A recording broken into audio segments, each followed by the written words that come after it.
for all today. This should be the last trial day. We're gonna have to stall as long as we can, so hopefully Maya can be rescued and we can land our defendant in jail, because he hired the guy. He's guilty. We gotta make sure justice is served. But, yeah, last time, we got a few new pieces of evidence, but not a lot. But we did get a confession from Matt saying, like, haha, I didn't actually kill the guy. That's why I didn't have any psych walls. But he actually hired Mr. the Killer, so we will go ahead and see. I believe, let's see. Let me look at the timestamps. Yeah, I think 7 and 8 are our most recent ones. So I'm gonna start off with file 8 for today, and then we'll keep saving over. But it's gonna be a little bit difficult this case. I heard the options you choose will affect the ending. So I think after each choice I make, I'll do a save to make sure we're on the right track. But yeah. Alright, let's go. Court is now in session for the trial of Matt Ungard. Well, let me tilt this up a little bit. I'm lowering the volume on my mic a little bit today, so hopefully it is still at a good volume. Court is now in session for the trial of Mr. Matt Ungard. The defense is ready, Your Honor.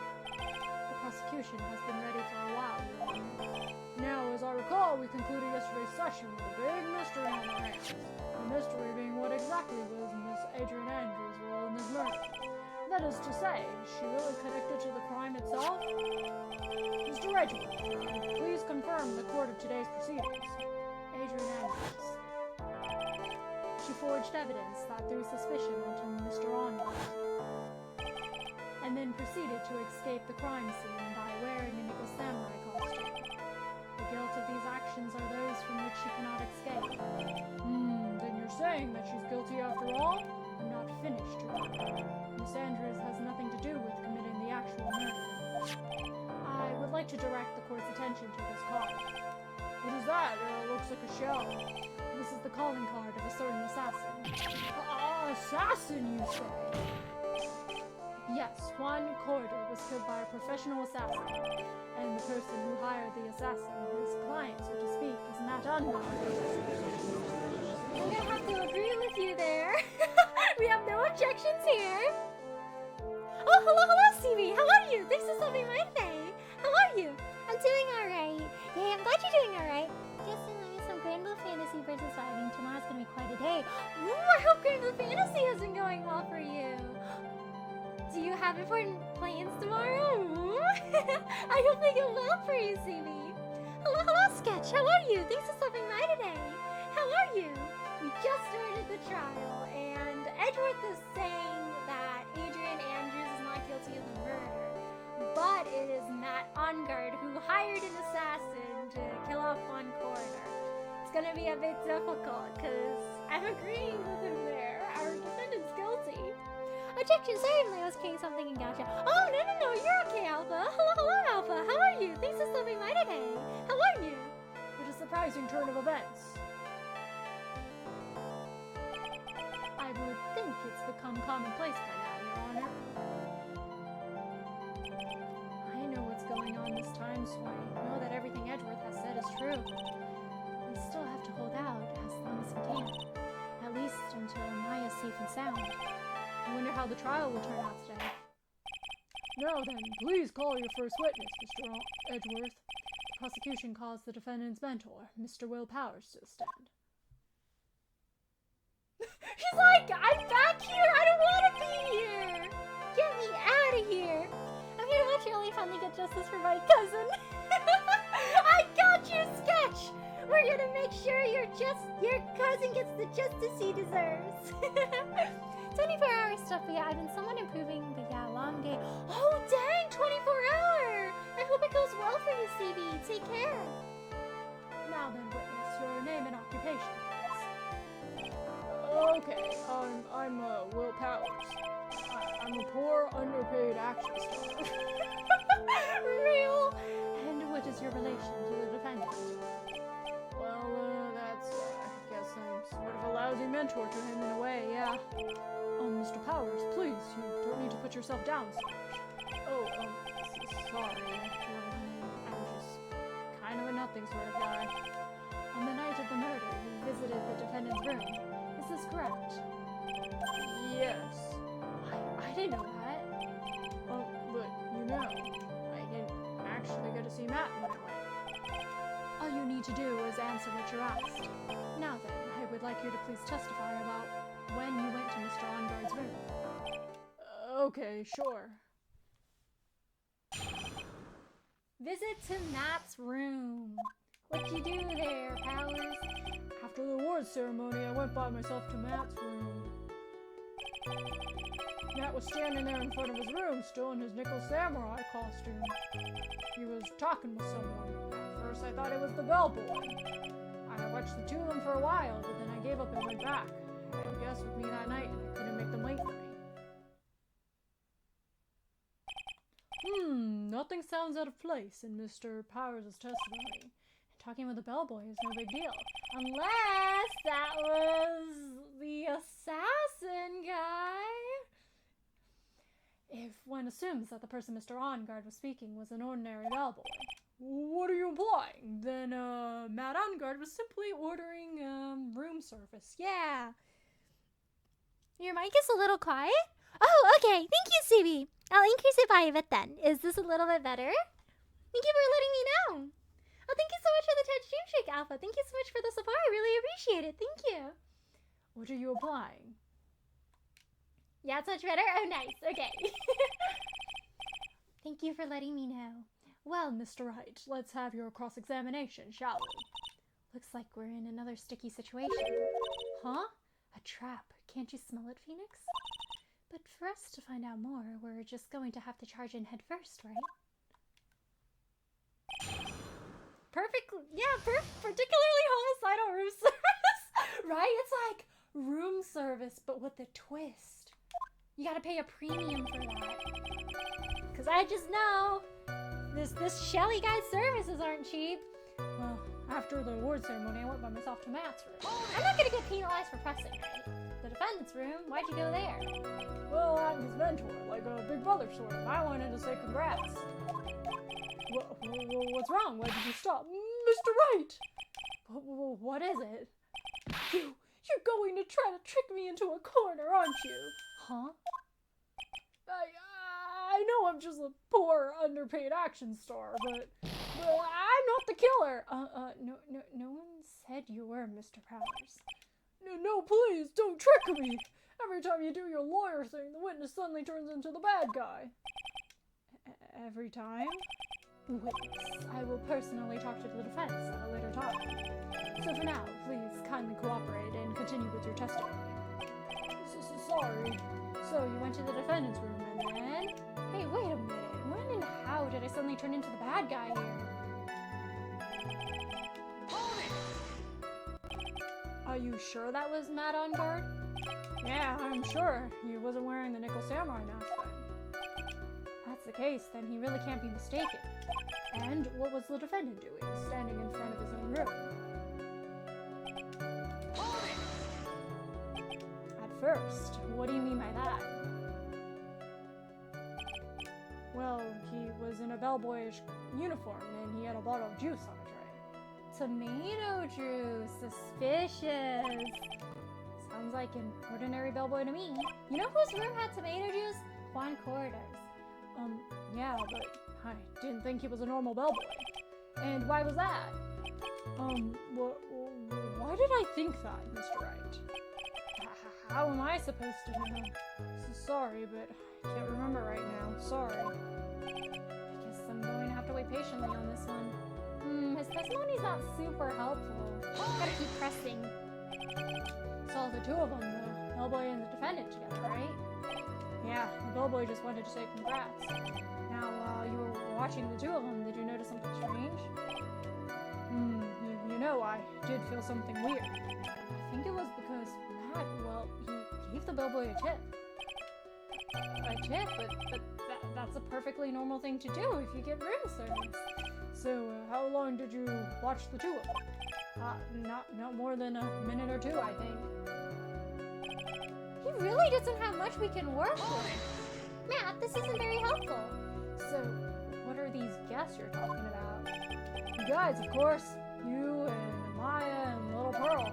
Not that I'd be really rude since I invited you guys if I disappeared on you. So I went back to my seat pretty soon after seeing Matt in the hallway. This is like squeezing water from a stone. It's probably pointless to press further. Do you remember this incident? Did Mr. Powers leave a seat that night? I don't remember this happening at all. Maya was making such a racket in her hyper state. I ended up focusing on her. You see, and thanks to my story, probably wasn't gone for very long.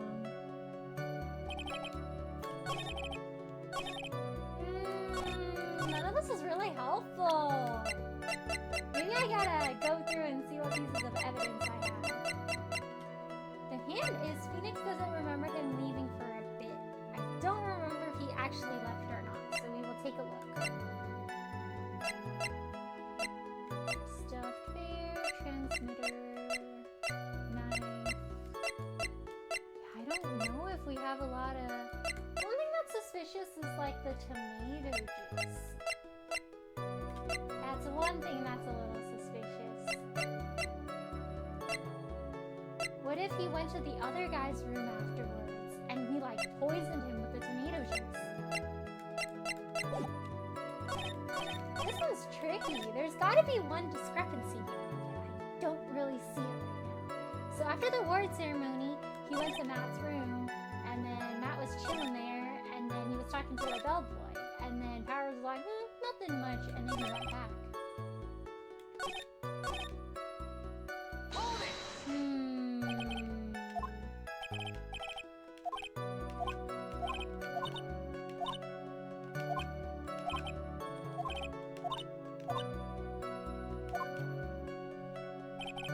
Probably wasn't gone for very long.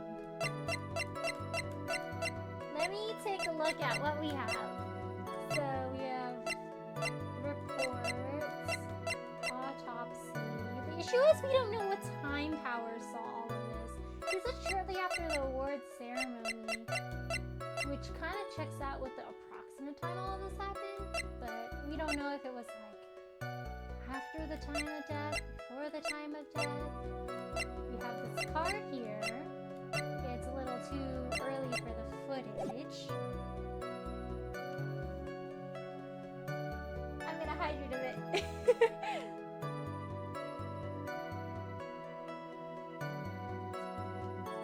Okay, let's see what else he says. I'm gonna revisit it line by line.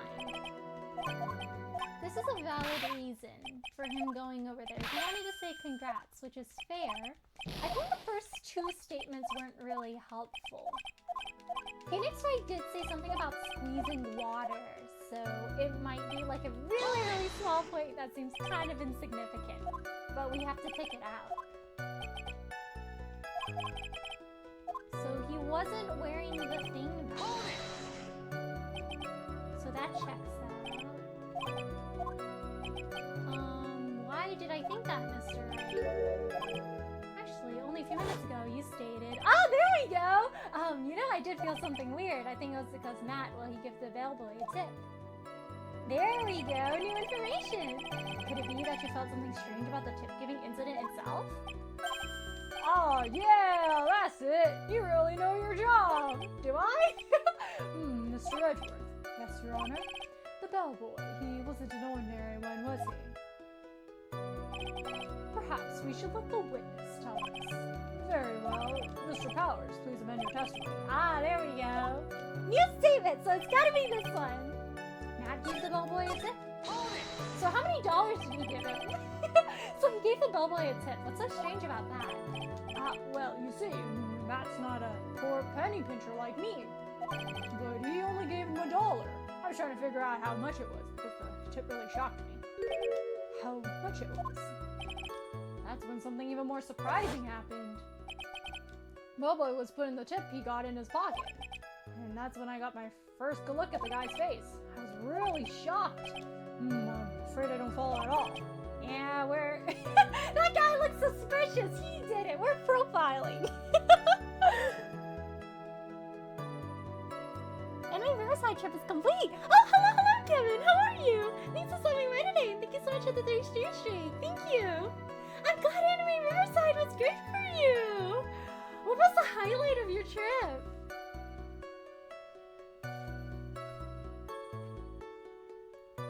What merch did you get? What merch did you get? It sounds like Mr. Powers was surprised twice about this event. I wonder which of these shocking moments I should ask about. What about the bellboy's face? Maybe we gotta call him in as a witness. What was so shocking about the bellboy's face, Mr. Powers? Well, he wasn't exactly a boy, more like an old gramps. Ahem! I hope you know that discrimination towards old men is a no-no in my course. No, that's not what I meant at all. In the smack middle of the guy's face, there was a line of stitches. Sounds like a certain guy we know, doesn't it, chat? Just think of Xingqiu and getting to meet his aunt. Oh, nice! Let's go! Did you take a picture? Is it your first time meeting his VA? Yeah, that's how you know this is a good bellboy, you know? Like, if you get into any trouble, this guy's got you covered. He'll fight off the enemies for you. That's a top-of-the-line customer service right there. A line of stitches. Yeah, and went straight from the tippy top of his head to the bottom of his chin. Almost like if that thread snapped, all the stuff in his head would come spilling out. Oh dear. He was there at Ongar's house. He was that butler. What is it, Mr. Wright? Nothing, Your Honor. So that means Ongar was talking with the killer. That fact were to be exposed, Ongar would be declared guilty in a blink. Phoenix, you have to play dumb here. Pretend you don't know anything. Yes, Chief. Sure you don't have anything you'd like to say, Mr. Wright? Well, what did you say, Your Honor? Nothing, Mr. Wright, nothing. We're just going around and around in circles. Now then, Mr. Powers, please continue with your testimony. So we have to ignore that. This is like reverse like what we normally do. Because normally at this point we would be like, hey, so there's this guy. Let's call him in as a witness. But we have to pretend we don't know. So I guess we press him on these other 2 statements and see how much time we can burn before we really have to carry on. I gotta see my budget for AX. Ooh, AX! Have fun! You saw the 2 of them, the bellboy and the defendant together, correct? Yeah, the bellboy just wanted to say congrats. Oh, we're getting more lore now! Now, while you were watching the 2 of them, did you notice anything strange? You know, I did feel something strange. I think it was because Matt will give the bellboy a tip. Oh, that's what he said already. Is it really only that statement? But we can't present it. If we present it, then things are gonna happen.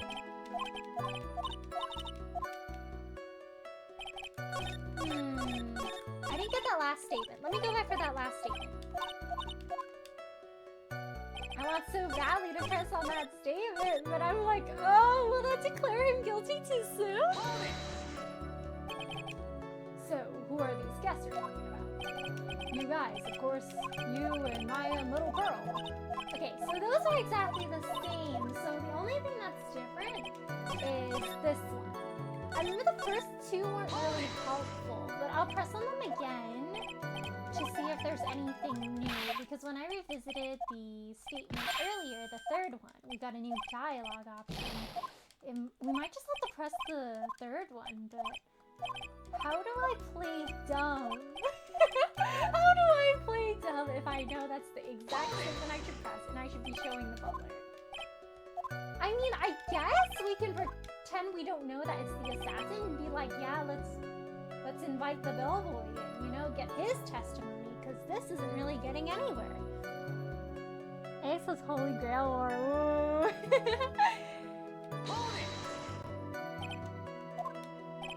Oh, Ah, well, you see, Matt's not a poor penny pincher like me.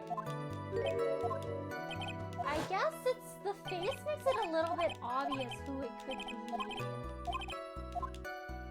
Maybe we gotta pretend we don't know about the stitches and talk about the tip instead.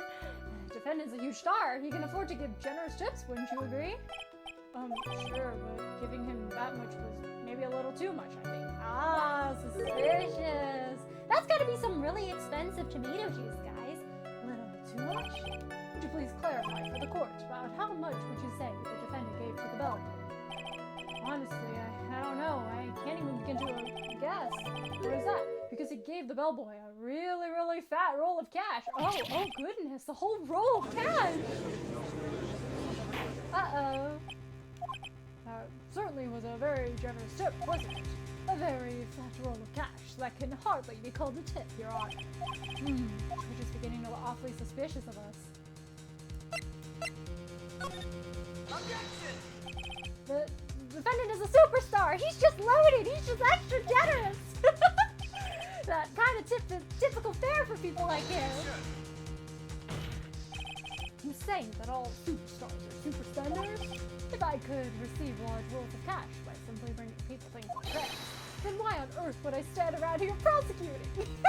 Cause it's like, you gotta have connections, you know? Like, only special bellboys get that much in tips. He's got a point. I don't even get paid, let alone rolls of cash for all my hard work. He just works for free. He's giving back to the community. So supposing that roll of cash was not a tip, then what was it? Payment, Your Honor. Payment. Isn't it obvious for the murder of Mr. Juan Corridor? Maybe it wasn't a good idea to press all this. I think Edgeworth is winning this case. Then the bellboy the witness saw. Yes, he was the assassin. No, he's just a really good friend. Hold your horses now, Mr. Edgeworth. You don't have any proof of this, do you? Have I ever been unprepared to support my claims, Your Honor? I have here the card Shelley the Killer left at the scene of the crime.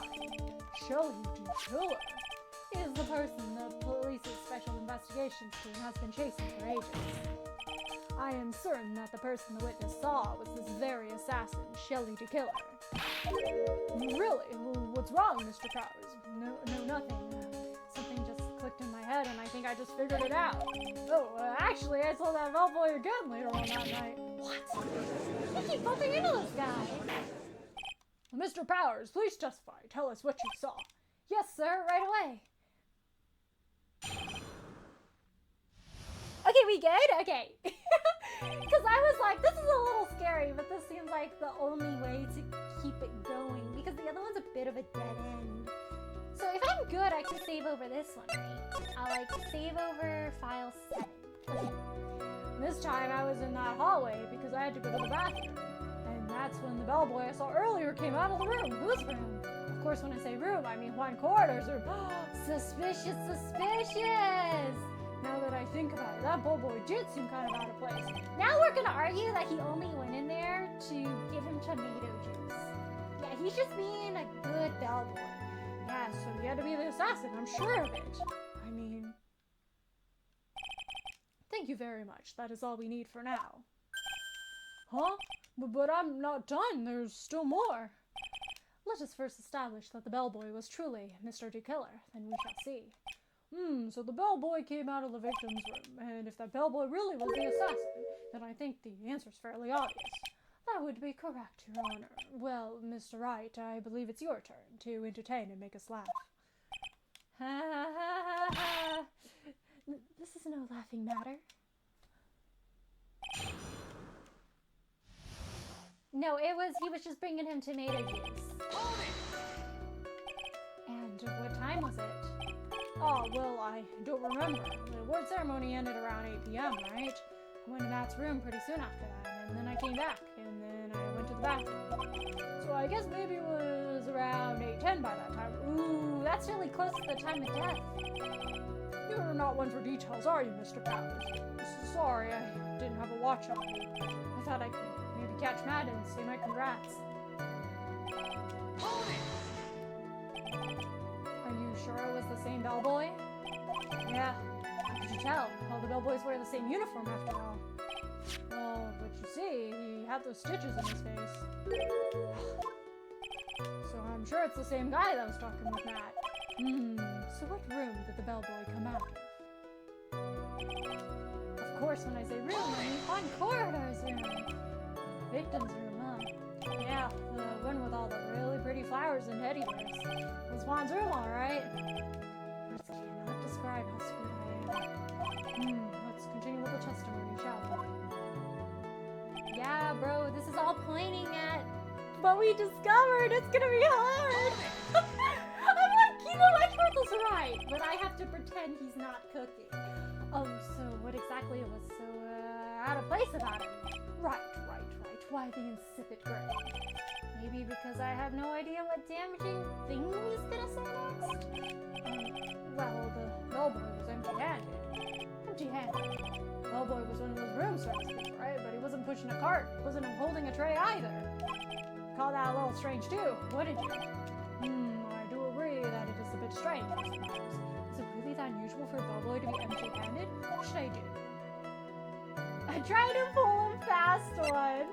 I need to revisit the earlier statements to make sure that I'm on the right train of thought. But like, if he saw him leaving Juan Corder's room and he was empty-handed, it could be that he just went in with the bottle of tomato juice and he put it down in Juan Corder's room.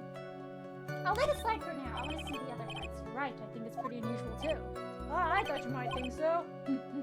There's no need to say anything when the defense gives up without a fight. Let's move on. Anyways, Mr. Powers, you thought the bellboy was a little suspicious, correct? Okay, that was the second to last statement, so I need to revisit that. Please don't be so quick to judge. But it's kind of a Powers family thing. Think of every person as a thief. Well, I guess a thief and an assassin are both sneaky and silent. That's not the point, Felix. In any case, if that bellboy was the assassin, it would be very bad for us. But he really is the assassin, you know? Yes, but you can't give in yet. If you want to prolong this trial for as long as possible, you're going to have to pull some cheap tricks on this one. Yeah, so it's gotta be the second to last statement. Yeah, you know, he just dropped off This right here! It had Miss Andrews' fingerprints, though. I think that's the closest thing to like a whole bottle of tomato juice, though. Your Honor, I saw a really nice aventurine when me and Donna were entering the holdout case closed. Next to aventurine? What did I do with aventurine? Hello, Jorger. How are you? Thanks for stopping by today. Let me do a shout out for you. Here we go. How are you? Was aventurine the one who passed the giant roll of cash to Shelly D. Killer? We gotta pull a fast one, I think. That's the only way I can see this advancing. We gotta pull a fast one on this guy. There's nothing strange or unusual about an empty-handed bellboy. But there really is. There really isn't. If you two are done being school children, bellboys are for room service. There is no reason for them to be empty-handed, ever. Maybe you could pay him a consultation fee. Your Honor, I ask that the witness's previous statement be supplanted with his new one. Edgeworth, are you going to do whatever you can to make the bellboy look suspicious? I see. Very well. This court recognizes and grants the prosecution's request. Mr. Powers, if you could amend your testimony, please. Yes, sir. I'm doing fine, just being alive. Yay, I'm glad you're doing fine!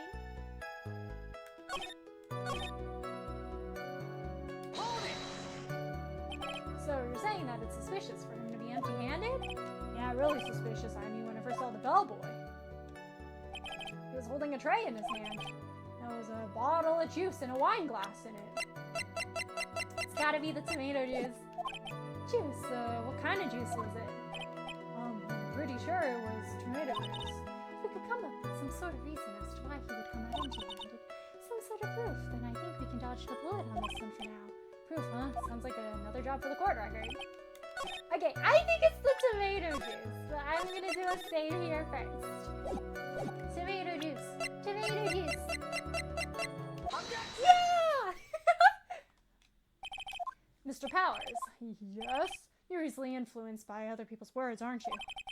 As soon as you heard that the bellboy might have been the killer, you got caught up in believing it must be true. I feel bad we gotta bully this guy, like he's actually cooking, but... but isn't he really suspicious? He's got all those stitches and... So, baseball has stitches? You saying all baseballs are suspicious because they have stitches? That's kind of discriminating, isn't it, Mr. Powers? I mean, what if bro just had a really bad car accident? He had some facial reconstruction surgery. Well, there's also, I mean, what about him being empty-handed? I would like to ask the court to please take a look here. This is the crime scene. There was a wine glass sitting next to Mr. Corridor's body. The liquid inside this glass is tomato juice. And now, if you would look at what is on top of the table in the upper right corner here. Anyone can clearly see that it is a tray with a bottle of tomato juice on it. The bellboy had just brought this to Mr. Corridor's room. He left the tray in the room, which is why he was empty-handed when he left. Ah, but that would mean that the bellboy had seen and left a dead body in the room. Hey, I mean, he's just doing his job, you know? Yeah, that too. But can you prove that Mr. Corridor was already dead at the time? He was like, oh yeah, so, cleaning up dead bodies isn't really in the scope of my bellboy duty. That's, somebody else's role. Mr. Edwards. Yes, I blame you for leading me down this route. I'm terribly sorry. What is with him? Why is he laughing? Witness, isn't there one more thing you would like to share with us? Is there? The bellboy was empty-handed, or should I say empty-handed. He's missing a hand? I recall you had something interesting to say about his hands. Oh yeah, I almost forgot. Bro's missing a hand. I guess you could say, he could lend a hand, but not lend many hands. Ha ha ha ha. Let's go, we got this. Thank you, Alma. What? The bellboy, he was wearing gloves. But doesn't that prove our point even more? The fact that he's wearing gloves? That proves why his fingerprints aren't on the wine glass, right? Because sanitary reasons. Yeah, pitch black, leather ones. All the other bellboys don't wear gloves like that, right? It's just a fashion choice. Don't worry about it, Will Powers. Black leather gloves. Why did you mention them earlier? Sorry, it slipped my mind. Oh, boy, does this make the bellboy look really suspicious. Alright, gotta focus. I can't get lax. So what if he had gloves? A lot of bellboys wear gloves. Come on, Mr. Wright. The bellboy was wearing black leather ones. Okay, maybe he's embracing his inner biker guy. So, football is made out of leather. He's saying all footballs are suspicious because they're made of leather. He's really pulling it! This is such a stretch! But that man, he received a large roll of cash from the defendant, and then he was seen leaving the crime scene wearing black leather gloves. Yeah, he's just a bit of a germaphobe. He doesn't like touching cash with his bare hands. I don't think that even someone like myself can believe he was just another bellboy. It seems we have finally come to an understanding. Now then, witness, please continue with the rest of your testimony. The rest? Oh, yes, please tell us more. Okay. Howdy, Sticky! What do you mean, Sticky? I showered! Hello, Leonix. How are you? Thanks for stopping by today. How are you? There's money. Where is it? Yeah, see, he said he handed him a lot of cash, but where's that cash, you know? Evidence? Evidence where? Who knows? Maybe it was, Monopoly money. After leaving Juan's room, the bellboy went and knocked on Matt's door, just like that. He gave something to the person inside the room, and the old guy just left without even going into the room. After that, I went to the bathroom and went back to my seat. You see, Juan Corridor and Matt Onguard were actually lovers, and they were just, like, passing notes using the bellboy, you know? To, like, avoid the controversies. you know, the drama. The bellboy was just kind enough to, you know, help them pass notes to each other. So that's why he got a really big tip, right, guys? So the bellboy, after leaving the crime scene, next went to the defendant's room? Yeah, I kind of saw all that by accident. Some accident? I'd say you saw too much. And all of it was suspicious to high heaven. I think it's safe to say we can no longer consider this bellboy to be normal. Now then, let's get started, shall we? Mr. Wright, your cross-examination, please. Yes, Your Honor.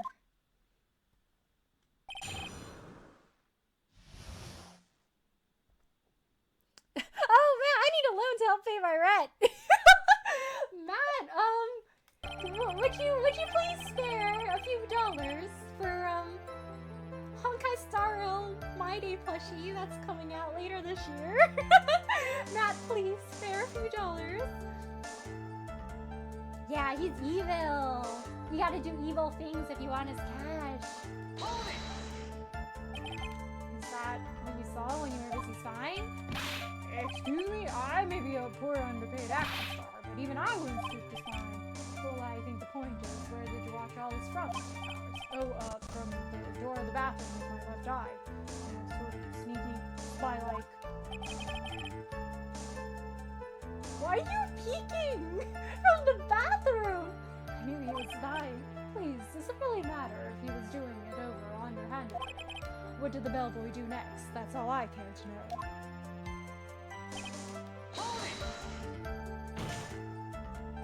I said hold it. Okay. That's better. Ahem. What kind of statement is that? Please elaborate and give us a few more details. Okay. I should probably ask him only one question at a time.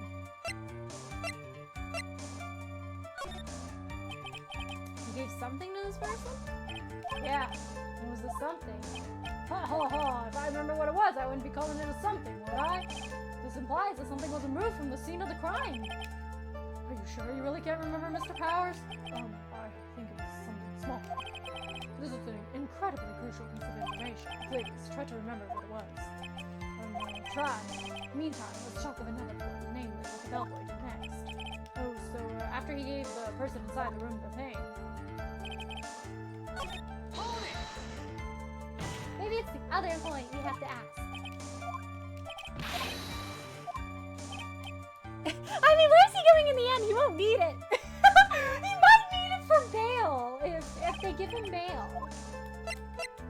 I hope they don't give him bail.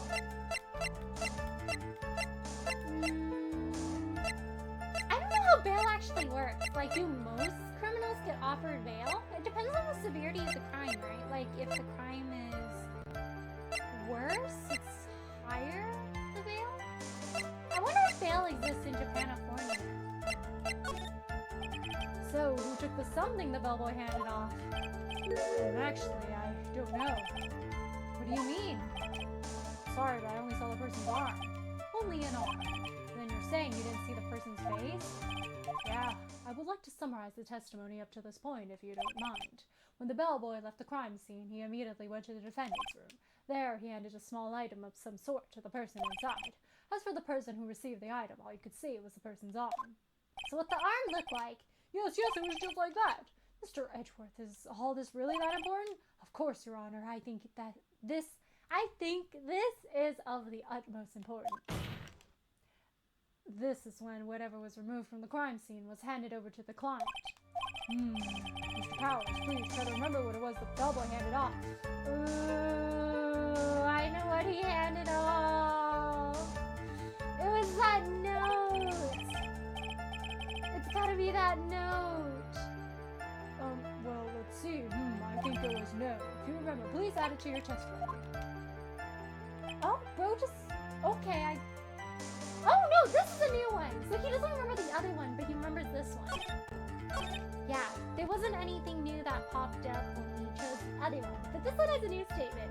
A wooden statue is different. I didn't think there'd be a wooden statue. Strange. This is wooden. Wooden bear-shaped figurine. I wonder if it's the same one. Just so you know, I took the cash because I need to pay off the Hunting Mafia deal. Once I had a while, an Elden Ring legend. No Dan Hug ever. No Dan Hug! We We just like divide Matt Onguard's funds. we got Joker's Rent, we got Seaweed's Monster Hunter Wilds, and Elden Ring. Statue. That's Matt Onguard's payment for us doing a great job defending him, right, chat? He definitely won't be declared not guilty by the end of this. Yeah, it kind of looks like one, I guess. If I saw the actual thing again, I'd probably remember, you know? It's like, for this trial to proceed, I'm going to have to come up with whatever the statue thing is and show him. You're going to have to trust your instinct on this one, take a chance. Yeah, I think I know what the statue is. But I want to see what he says in these last two statements. Where did the bellboy go after he left Mr. Onguard's room? He opened the door to the yellow hall, went in there, and who knows after that? I do. That's when he used Maya. Did you see anything strange, suspicious, or just out of the ordinary at that time? Oh yeah, I saw that thing. What? You saw something else? It was this jittery alien with a ray gun. It was watching Juan's door like some sort of stalker. Yeah, I wonder who that is. Oh my, I think we could forget about the alien. Well, Mr. Power's testimony just now was just as vague as his first. it's a little troublesome, isn't it? And I'm sure if you press him enough, everything will become clear. Although that just makes it harder on us, doesn't it? Talk about a lose-lose situation.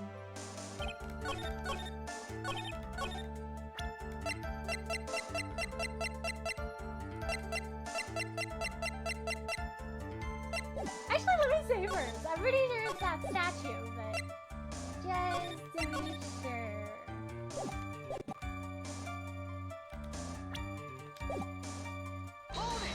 Oops. No, I meant to present evidence. Okay.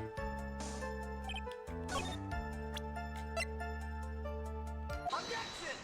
There we go.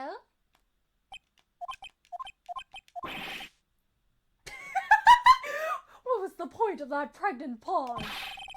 Someone's expecting in the courtroom? Congratulations! Where did that objection come from? Well, speak up. It was, me, Your Honor. What is it, Phoenix? I have a feeling that something bad is gonna happen once I show this. Mr. Wright, if you have something to say, please spit it out.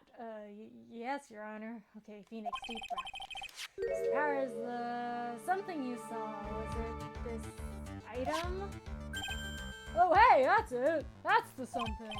Wow, Mr. Wright, you really figured it out. I recall we found this at Mount Onguard's mansion. I feel like I'm just landing myself in more and more hot water by advancing this case. Did the defendant's house? I wasn't there. Suspicious.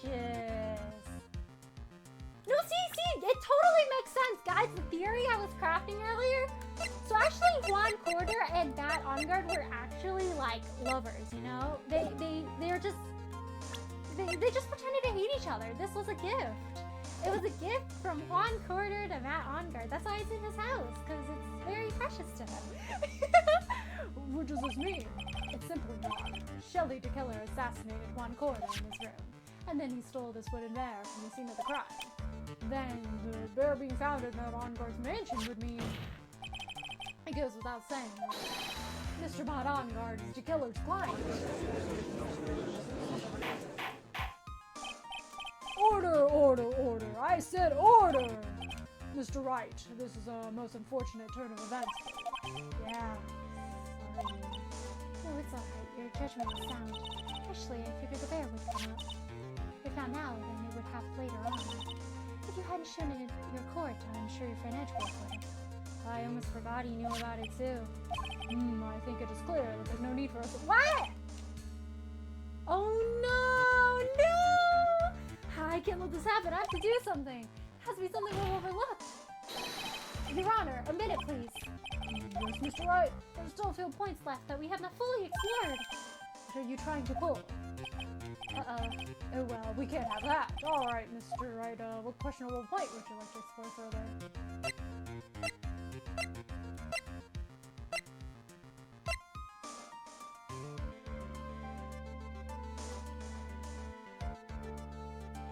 Well, the person who received the bear, it's kind of implied that Matt received it because it's in his house. What if it's the bear itself? Just looking to probe his vein for those bank details. You go visit him, like, when he's in jail, like, hey, so, what's your bank account information, Matt on guard? I think it's very obvious that the bear itself is very questionable. There, Mr. Wright. This was found in Mr. Ongar's mansion. However, Mr. Ongar was arrested at the hotel that night, which means that since the murder occurred, he has not had the chance to go home. Oh, I think Your Honor has already figured out what I'm trying to say. It's not possible that it was Mr. Ongar who took this bear to his mansion.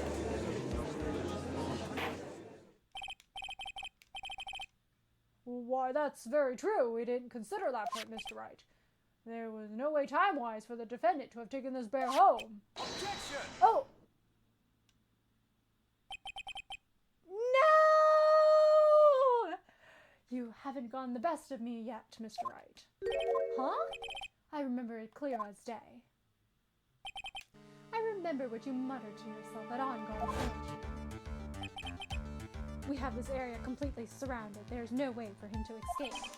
I can't believe it. That butler, all this time, he was the killer. The killer and Ongar were working together, so to speak.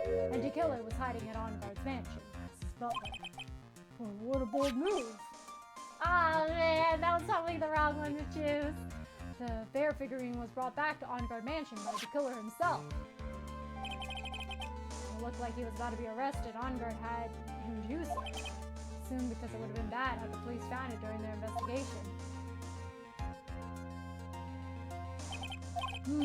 Well, Mr. Wright, you've been quiet for a while now. It's too much. Isn't there anything I can attack at all? I have to try up to find something else. Oh, you do now, Mr. Wright. Do you plan to? I plan to expose a clearly shaky place in Mr. Parrot's testimony. What? There's still another one? There is indeed, Your Honor, and it's quite a questionable point. Oh, I guess it worked out. What are you trying to pull? Oh, well, we can't have that. All right, Mr. Wright. Oh, we got another chance! Yay! So it's not the bear itself. It's a questionable point in his testimony. Is that hinting that it's his testimony? Person who received the bear. We don't know who received the bear, true. It could have been Adrian Andrews.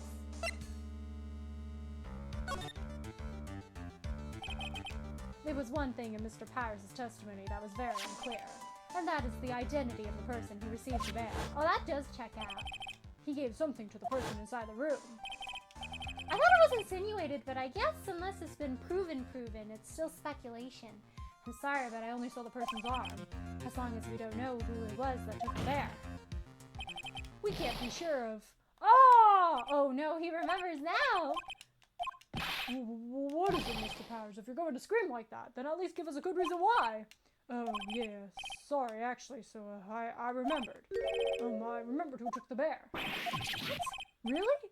I mean, I only saw his arm, but the arm, it was the Nickel Samurai's arm. I swear it. Oh, there's some complexity here now. You've got to be kidding. Are you sure of that, Mr. Powers? Yeah, I'm sure it was the Nickel Samurai. Order, order. Looks like you've dug your own grave yet again. But it didn't. But we know Adrian Andrews was dressed up. You know, Adrian Andrews could have been the one that took it because there were 2 Nickel Samurai costumes. How many times is that today? I've lost count. So the person who took in this little bear was the Nickel Samurai. So, as we all know, Matt Onguard is the Nickel Samurai. Thanks to the defense, we've made that all clear. Oh, I guess the timing might have been tough. Perhaps? Could Adrian Andrews, like... Let me look at that picture again. Could she have, like, snuck out? Like, wearing the costume and gone back to his room? And then, like, picked it up? Like, somebody started knocking? She was like, sure. Oh yeah, that one does have a mechanical arm, so we could argue it was Adrian Andrews, maybe. We now know why this bear figure was at the defendant's mansion, as well as who it was that received the bear from the assassin in his room. Everything has become very clear. The client who hired the assassin to commit the murder was Mr. Manhunter. No! I see no reason for this trial to continue. Thank you, Your Honor, for your understanding. You see, Mr. Wright, you could not win against the truth, could you? I knew it would turn out this way. After all, what Edgeworth has stated is the truth. Any less objections, Mr. Wright? Well, what should I do? I will now announce my verdict. There's only one way for me to drag this trial out. The only thing I have left is this one dirty trick. Your Honor, right now we have these two reasons to believe my client is the assassin's client. Reason number one, he accepted the bear figurine from the assassin. Reason number two, that very figurine was found at On Guard Mansion. However, it's possible this is all the work of a certain other person. What are you saying? What I am saying is it's possible a different person is the killer's real client. The real client? Yes. That's all you have. I don't know if I should be saving. It doesn't feel like a good place to save. Did I make a good decision? Now then, Mr. Wright, let's hear your theory. Who do you say is the killer's real client?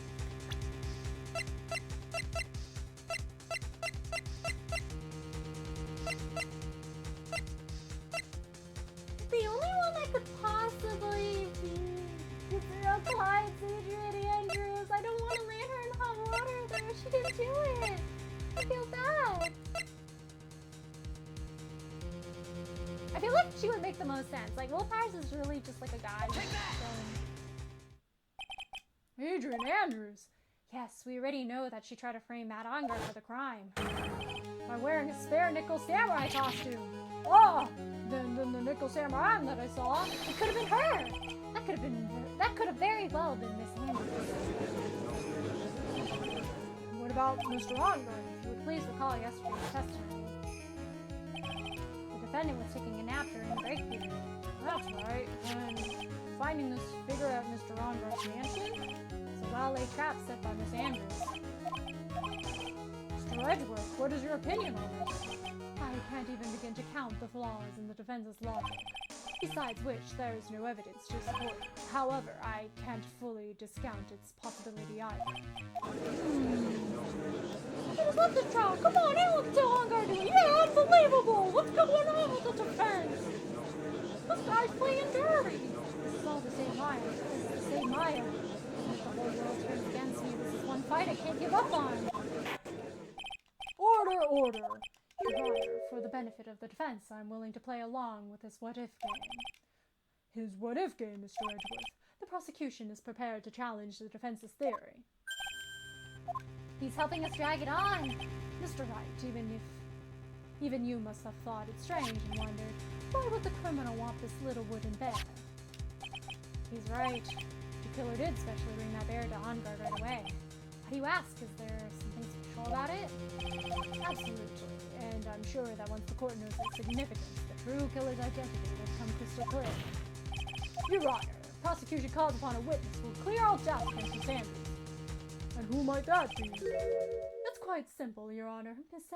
Miss Adrian Andrews herself. Oh, I see. Well then, the court will take a short 10-minute recess. The prosecution will prepare its witness in that time. Yes, Your Honor. Ooh. This is some weird court proceedings we're doing here. It's like, yeah, that guy did it, but let's entertain the possibility that somebody else was involved. Phoenix cannot bear what would happen next, yeah? Hello, Sugi. How are you? Thanks for stopping by today. How are you? I'm Leva. I'd like to say, I was also there when we saw Riley with Adventuring and Yorkie and Tantan were entering the hotel. What do you mean you saw me there? I haven't hung out with Adventuring since forever. Who did you see? You saw somebody else that was trying to incriminate me, right? I'm gonna call Mr. Phoenix Wright. I guess this case is becoming unbearable. Can you bear this possibility? I don't think I can. I feel bad dragging Adrian Andrews into this. We have to, man. Ha ha ha.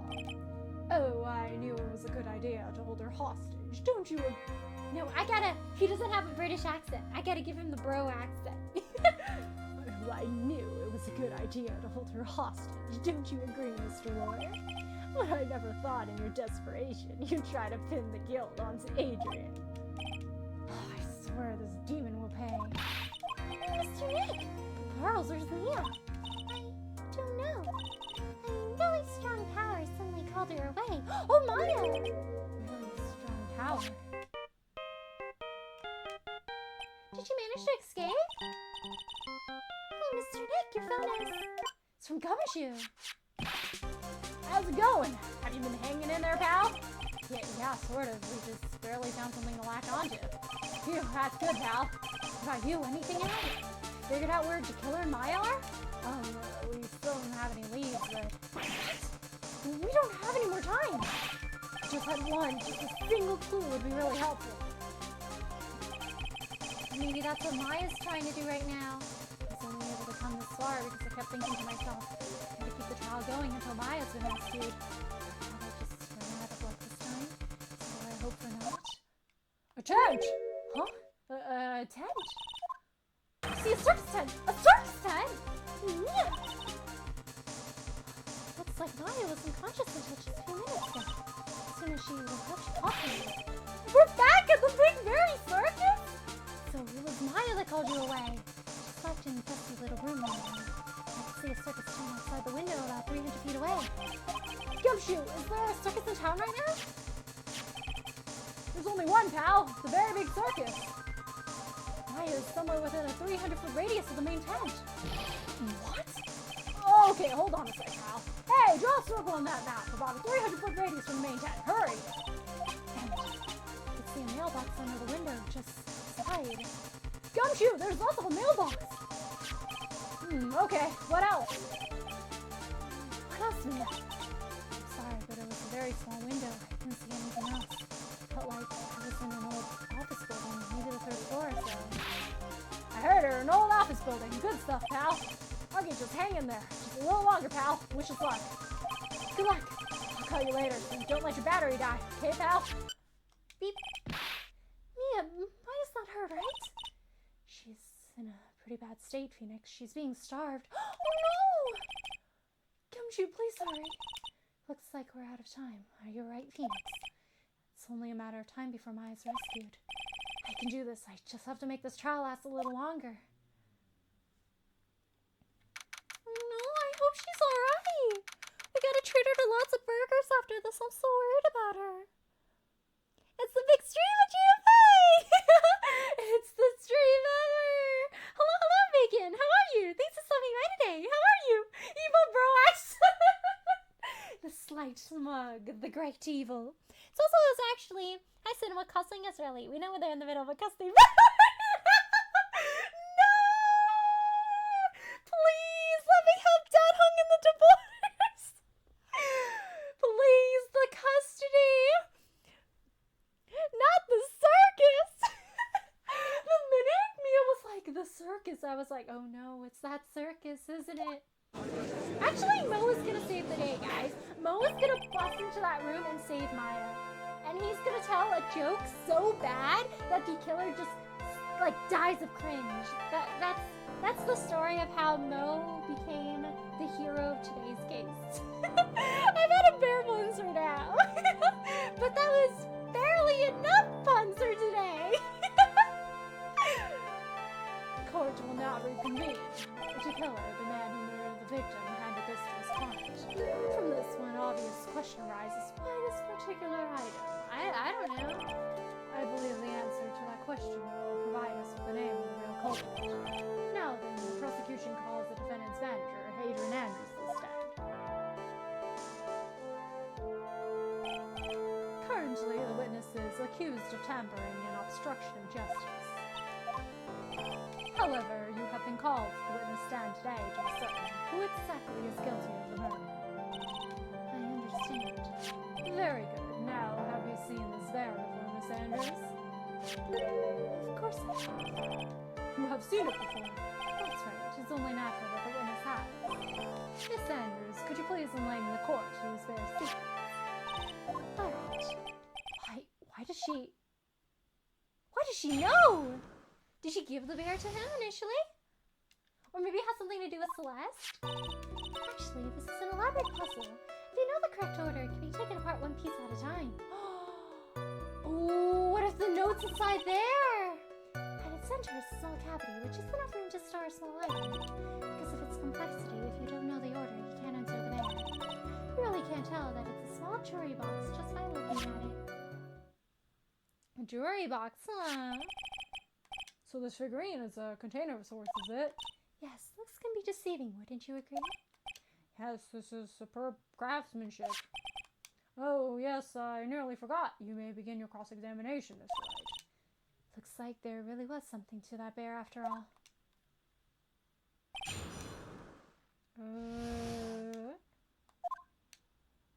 If you achieve the bad ending, does the game just like end? Will you know?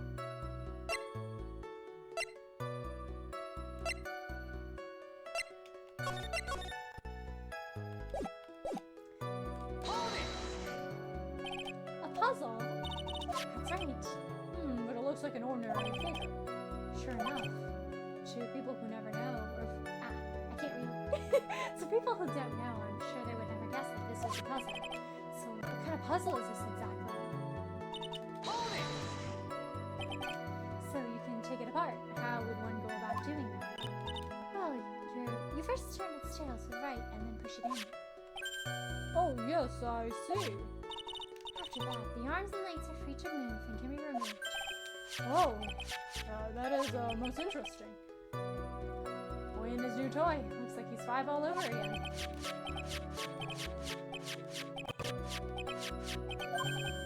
Oh, don't mind me. Go ahead and carry on. He's like, wow, technology's so advanced nowadays. I think he's lost it. He's like, I wish I had this when I was a kid. I would have so much fun getting this for Christmas. So what did you find after you took the puzzle apart? And how do you know about this? I know, because I was the one who bought it. You were the one who bought it? So it could be that you wanted to take it back, because it's like a memento item of sorts between you and Mr. Juan Corder. Huh. It's a souvenir from when a friend and I went to Switzerland. Then this was a present from you? That's right. It's a puzzle in the shape of a bear, so I thought it'd be perfect for him. So it's a present from Miss Andrews. Witness, let's continue with your testimony. So, who exactly knew how to solve this puzzle? Only the two of us, Juan and myself. It was a souvenir from Switzerland, so I doubt there are many people with the same bear in this country. This looks like it could be easily broken, especially if someone wanted to get what's inside. Well, it's a toy, but it can never be the same again once it's been broken. Who else knows that this bear is actually a small container or jewelry box? I never told anyone, and as long as Juan never told anyone either, then only the two of us knew. But what if it was just like a really smart person that figured it out? The two of you, huh? And of course that means Mr. Hongar didn't know, right? I think this is all about I'm going to get for now. Can I try to open it myself? Well, Mr. Wright, I think even you have come to realize that there is one very important fact we have uncovered, and that is this. This bear is actually a jewelry box. Now that we have agreed to this point, there is only one logical conclusion that can come next, and that is, what is inside this box? Yeah, what's inside? Let's take a look. That's right. Yes. You are the only one who can open this. Please.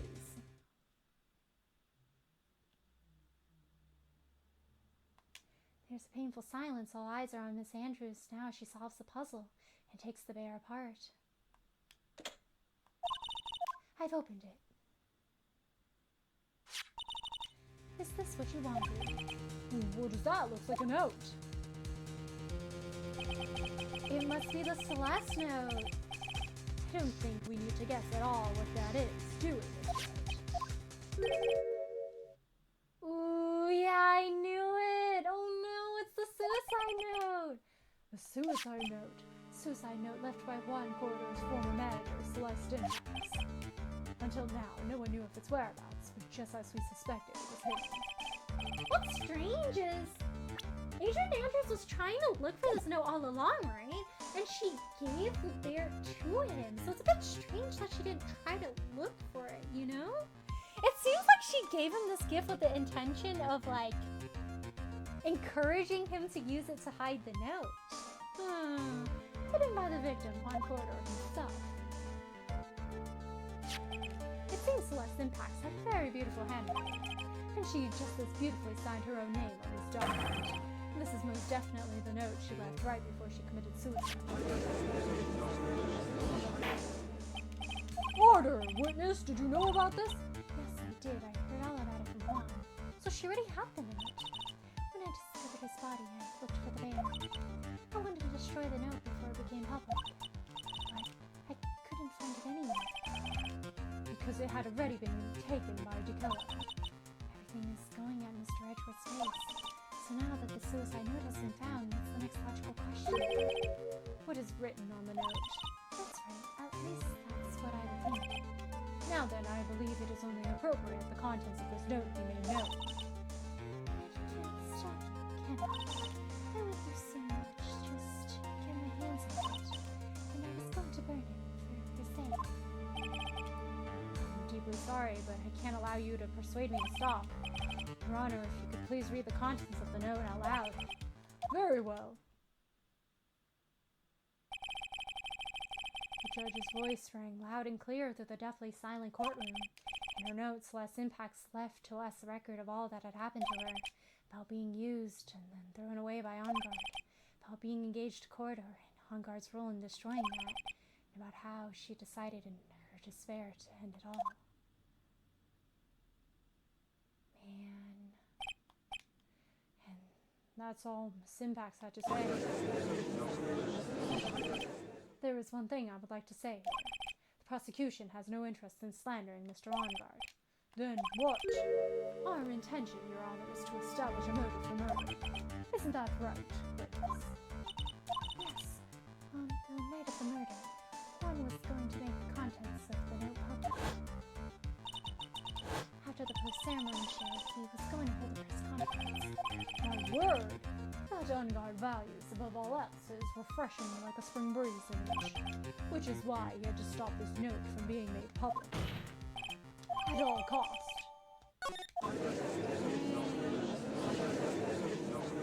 It's Ongard's fault, and this time even when it's supposed to be how terrible! What a selfish person! I guess there's slime-ball lawyers out there trying to defend him. There is no reason to doubt. Mr. DeKiller's client's goal was to obtain this note. The only person who needed this note out value was his defendant. Let's not forget that the bear with the note inside was found by the defendant. Are we in hot water? It seems we have come to the truth at last. The defendant's motives were entirely selfish. He deserves no sympathy from anyone. How am I supposed to escape from this one? Why the hesitation, Felix? Gumshoe hasn't called yet, so you know what you must do. I know, I have to carry on and buy him some more time. Okay, there are two deadly pieces of evidence, the figurine and the suicide note. Maybe somehow I can find a way out of this situation for one of those. The gavel is already in the judge's hand. Phoenix, hurry.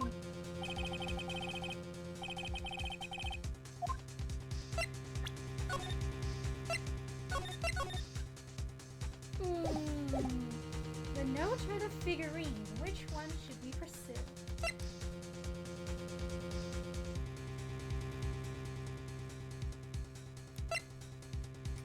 The figurine was gifted from Miss Andrews to Juan Corridor, and Juan Corridor kept the note in there. I feel like there's more to unearth with the note. But at the same time, I wonder what Phoenix will argue, because it seems like pressing the note would be quite incriminating.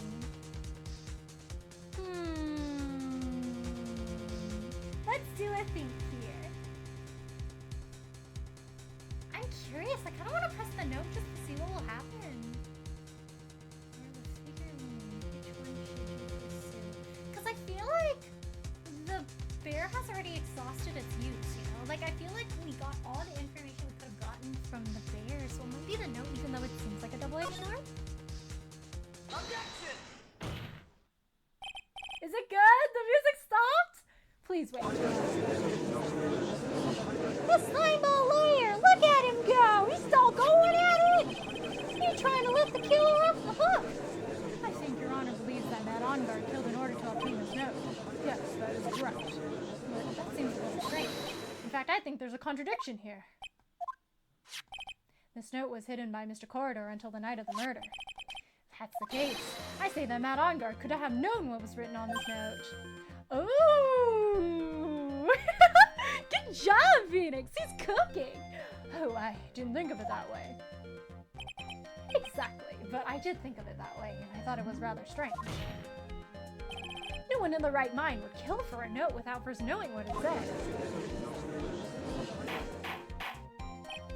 Order, order, order. Yeah, you know, because Andrew said that only her and Juan knew how to open up that box, so yeah, Matt wouldn't have known, right? You make a valid point, Mr. Wright. Mr. Edward, what is your opinion? It's just a flash, but I think I did rather well on this one. Unfortunately, I think he believes differently. Oh man, he's got more to cook! I believe a show of appreciation is in order. Huh? The defense seems to be in love with wishing more despair upon itself. I would like to direct the court's attention to this. What is that? It is a very small video camera, Your Honor. This type of camera is commonly known as a means of spying. Spying? What the? I thought that spy camera was in my possession. Matt Onguard and the victim both thought of the other as their biggest rival. They even went as far as to use this type of item to find each other's weaknesses. And the victim, Juan Corridor, was being spied on. His personal life was being watched by none other than Matt Onguard. Okay, but maybe he stashed it in the thing before he even planted the camera, right? Because it was only on this one event that the camera was planted. Order, order, ahem, Mr. Wright. Yes, Your Honor. You don't tell me you knew about your client's spying activities. It was just an act of whimsy, Your Honor. Well, sort of. Sort of is not an acceptable answer, Mr. Wright. I see you are confused, Mr. Wright. You're probably thinking, but I have the camera that was in the stuffed bear's eye. But this camera that I have is not that same one. Last night, I searched the victim's house on a hunch, using this. Come choose Bug Sweeper. By the way, Mr. Wright, the defendant's fingerprints were found on this camera. Matt Onguard's fingerprints were on there? Oh, Phoenix, it looks like those cameras were hidden all over the place, huh? What am I supposed to say to that evidence? I think this is the end. It's fairly obvious that Mr. Onguard learned of the suicide note for this. He was watching the victim all along. Pretty good this time. I don't have anything to counter that. Hey, what's up, lawyer mommy? Is that man the bad killer guy? Simon, shush! Look at him! Don't ever be a lawyer, kid! The way he's sweating is just nasty. Bro's getting attacked! We figured out what you're going to do next. Cry? What I'm going to do next is running away like a frightened child work? Well, it seems like Mr. Edward was very close to putting the lid on this. But in his eagerness to prove his point, he forgot one very important thing. Well, what is it, Mia? There's a piece of evidence that he really should investigate. Something he should investigate? I would really hate to see the good prosecutor get scolded for not remembering to look into the item when he had the chance. Why are you seeking riddles all of a sudden? Alright, I think this time we finally understand everything. Well, Mr. Wright, you don't have any further objections, do you? What's this piece of evidence that Mia's talking about? Can I figure out what it is that needs to be looked into, or should I let it go? Another piece of evidence that we haven't looked into.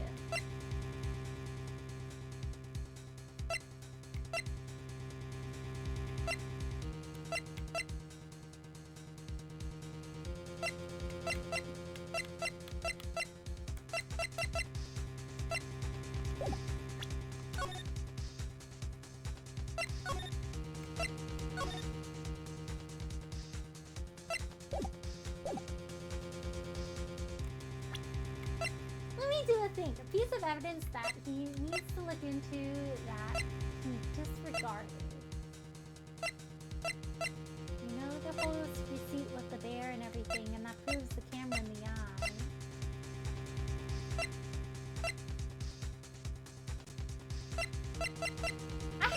hunch, but we'll see what Phoenix says.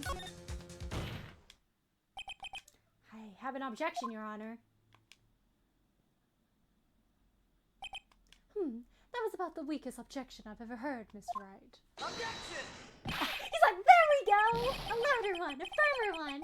Your Honor, the defense has no intention of letting this go so easily. You're beginning to sound desperate. That's just your imagination, Your Honor. Don't worry about it. Mr. Edgeworth, this is not like you at all.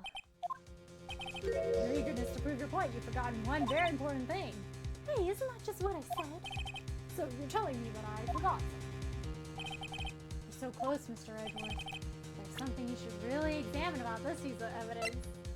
Do I know what piece of evidence it is?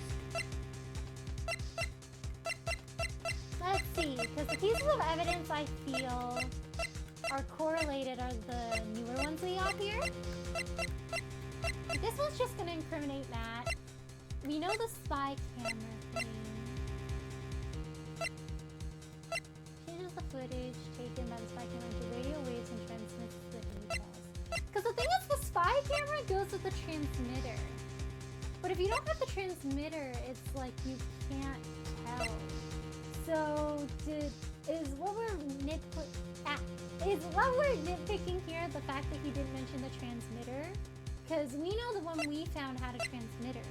But what if the one he found didn't have a transmitter? Because I don't think it's the bear or the receipt. And Celeste's photo doesn't seem correlated enough.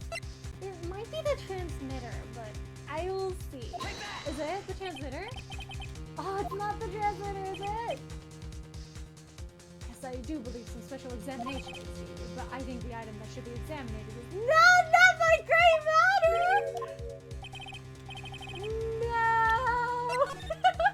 I guess not. Okay. So I guess we are insinuating that one... Yeah. I guess we're insinuating that the one he found also had transmitters. Objection! Is it really just the photo? He's overlooking one thing. Let's see. Said before, the note was inside the bear, and only Carter and Bruce knew how to open it. So he knew about the note, so he took it there. Is it the point that, like, only Cordo and Andrews knew how to open it, so how would he have opened it to get the note? But then you could also argue that he didn't know how to get the note and he knew it was in there, but he's just stashing it away so nobody else could get to it. So maybe it's not super important that he doesn't know how to get in the box. That's one thing we can think about. It's not the transmitter. Another thing also could be that it's only set to record at a certain hour. Because it's probably on my battery. So actually, how would the guy know what time it is? Or what are the limitations on the spy camera actually? Like, could you just have one like running all the time? You could have had one that was running all the time. Which point should I nitpick here? Because, let me see, because Celeste's photo intrigues me, but I don't know. I don't know if it's relevant here. Because if I were to present the photo, the train of logic would be like, yeah, so, you forgot about this piece, this like photograph in his house. That means he really cares about her. But then you could also say he threw her away, but then like wanted her back, and that's why he did the whole thing with like Juan Corda. There's so many possibilities I could explore here. I'm like, which one is it? It's not the transmitter. I wonder if it's the bear. Is it the bear? Take that! Ah, no, it's not. He's gonna tell me I need brain matter again. Okay, I gotta... Nope. I gotta rethink this through. Let me lock it. Can I figure out what it is that still needs to be looked at, or should I let it go? It's gotta be something for sure, based on what Mia told us. I'm trying to figure out what Phoenix is trying to argue with. Phoenix, what are you trying to argue? Because I guess it does make sense that the bear doesn't work because we kind of exhausted the bear as an option already. There's a piece of evidence that we haven't looked into.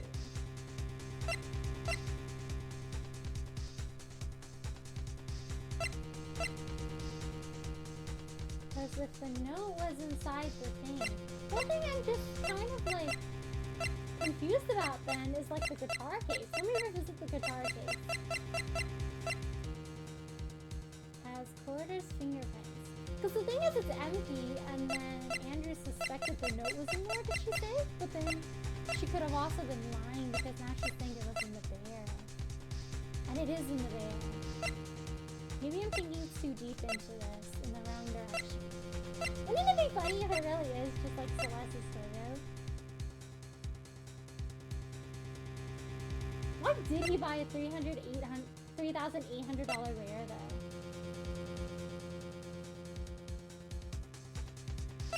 I don't think that's relevant, but like, why did he buy a $3,800 bear for his rival? Like, he could have bought a cheaper one, right? I don't know. He could have bought a cheaper one.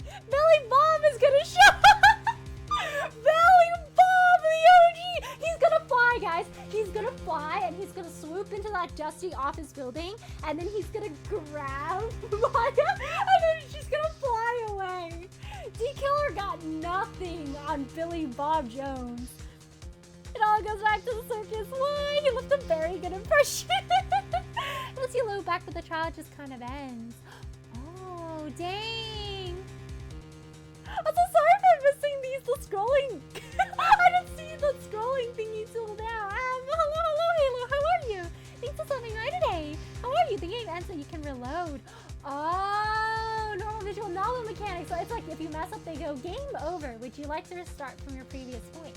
Without naming choice when you see it. Ah. Do they make it like red?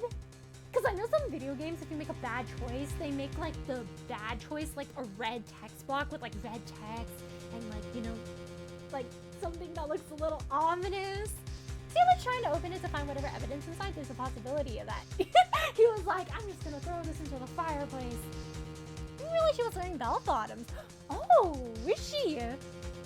How many corridors are there? There's one corridor, and there's a corridor between their two rooms. The note seems more crucial. Be careful, Quidado. You gotta be careful. You're thinking the note again? Clearly making Aurelia cook. Gumshoe must have deposited to Edgeworth before he went to search for Maya, something similar but not the same. The evidence is my attorney badge. It proves I'm a lawyer. Real! So I'm actually a lawyer, guys. And then the crowd boos. We know you're a lawyer! You're corrupted! Oh, y'all lawyers are the same! He obviously killed that guy! So it feels like Celeste's suicide note has options. You think her suicide note has options? You think it's the note? It is true that the note is fairly recent. Because the bear definitely exhausted some options, and we figured out what was inside the note. I wonder if there's more that we're not probing into. I wish there was like a chat log thing in the trilogy so I could go back and revisit what they said. Far away. Yeah, I think my mic fell over temporarily, but it should be okay now. Oh, thank you so much for the 3 streams, Chicken. Thank you so much for the support. I really appreciate it. Thank you. Sticker wrong guesses. Every evidence in some note is gonna be used. Getting overthinking, don't get too far. Okay, so we gotta hone back in. I'm thinking too far back because I'm pretty sure the evidence we're supposed to be presenting right now is the evidence we just uncovered, because I think the guitar case already exhausted its use. Wouldn't it be funny if the note's correct? Wouldn't it be super hilarious? Phoenix Wright just brings the note up again. He's like, yeah, so I know we just talked about the contents of the note, but there's just like one thing in fine print here that you didn't read, Edgeworth. You might want to revisit that. I really can't believe that someone compared the cost of 2,800. Isn't it suspicious though? Like if you hated a guy, would you buy him a $3,800 stuffed bear? I can't be presenting any more bears. No more bears! We're gonna present the second stuffed bear. So many bears, too many bears.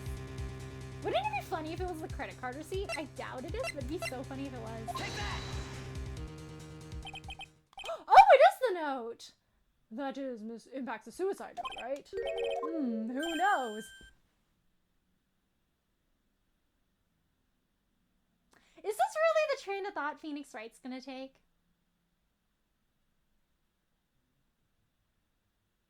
He's really doing that logic.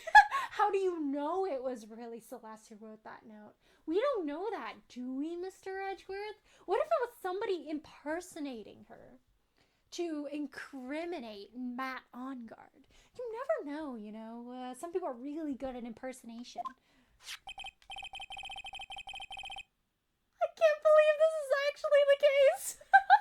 I mean, sure, the suicide note was found inside this bear, but this bear was in my possession only a few minutes ago. Which means the handwriting on the suicide note has yet to be analyzed.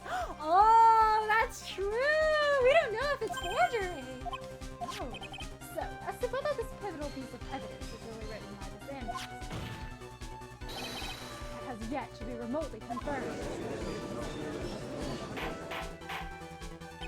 Mr. Wright, you can't seriously be. Mr. Wright, you saying the suicide note is fake? And Sanders, you were the one who tried to pin this murder on Mr. Matt Onguard. Who's to say you didn't create a fake suicide note and put it inside this bear? That is true, because Matt doesn't know how to get inside that. How dare you? Objection! I'm gonna tell her sorry after this. Like, sorry, I really didn't mean to incriminate you like this. Your Honor, the defense is indiscriminately accusing the witness again. There is no evidence linking the witness to the suicide note whatsoever. But there is also no evidence that the suicide note was really written by Celeste and Guy. If this is a fake, then the witness is the only person who could have made it. What? Recall the witness's testimony concerning this figurine. The only person other than the victim who could solve the puzzle is the witness herself. Oh my gosh! Remember how I said earlier, before I chose the bear, that only Corda and Andrews knew how to open it? It was the bear. It was the note. I should have presented. Miss Andrews, you wrote this note, didn't you? You wrote it so you can use it to frame Matt Onguard. We're really pulling out some strings here. I did no such thing. Right, if you're going to pronounce the suicide note is fake, then show this court some evidence to support your theory. But you don't have evidence that it's not a fake either! Mr. Edgeworth, you were the one who presented the scrap of paper as evidence. That means the burden of proof lies with you, the prosecution. That's enough, Mr. Edgeworth. Can you confirm the writing on the suicide note? It is as the defense has stated. The handwriting has yet to be analyzed. If that's the case, it seems that yet again we have reached a point where a verdict is impossible. That's impossible! This is good for us. The judge is going to carry this trial over one more day. I don't think Maya will physically be able to make it another day. I didn't want to do this, but I don't have a choice. I request that both the prosecution and defense further investigate. Everything else is my butt! Onguard is guilty! I think we've reached the end of the line. Guilty, guilty, guilty, guilty, guilty! I don't think anybody's gonna wanna... Yay! Gumshoe! I don't think anyone's gonna wanna hire Phoenix right after this. It's Gumshoe! Hello, Gumshoe? He's with him. What's with that guy? Where's Maya? What happened to the killer? He got away. No, not again! Look, poor Maya! I'm sorry, Belle. I really am. I don't know what to say besides I'm sorry. There was some way to make it up to you. I really do. Anyway, what's going on? Time to pout out, pal. Two of them are already gone. It's I'm going to keep looking for them, pal. Don't you worry. I just need a little bit more time. Alright, don't tell me we don't have any more. Guilty! Guilty! Guilty! Guilty! Did you hear that? They're calling for his head. That's right, I can't. For us to come this far and... Oh! What is it? Let me talk to Mr. Edgeworth. I can't do that. Mr. Wright, would you please get a hold of yourself? Mr. I am about to end today's proceedings, so we take the phone calls after. Hold on now. Edgeworth, catch! Catch?! He really said take that! And then the JPEG of the phone started spinning! Peek! Nice catch, Edgeworth. Mr. Edgeworth. Please, just gotta buy us some more time. Court is in session. Beep. Edgeworth, I thought you hang up on him! I'm sorry, Your Honor, you were saying? Mr. Wright, this is a court of law. I'm sorry, Your Honor, but I am reluctant to do this. However, it appears that I have no choice but to suspend proceedings until tomorrow. This time I really can't do anything. Court is now adjourned for the day. Ooh, we got different mutterings now. They don't seem too happy. Ooh. Yay! Thank you, Edgeworth! Homie, for real. That's the news! Read it about it. I don't know, you think you're gonna get Daniel from the $3,800 stuff there? I don't have $3,800.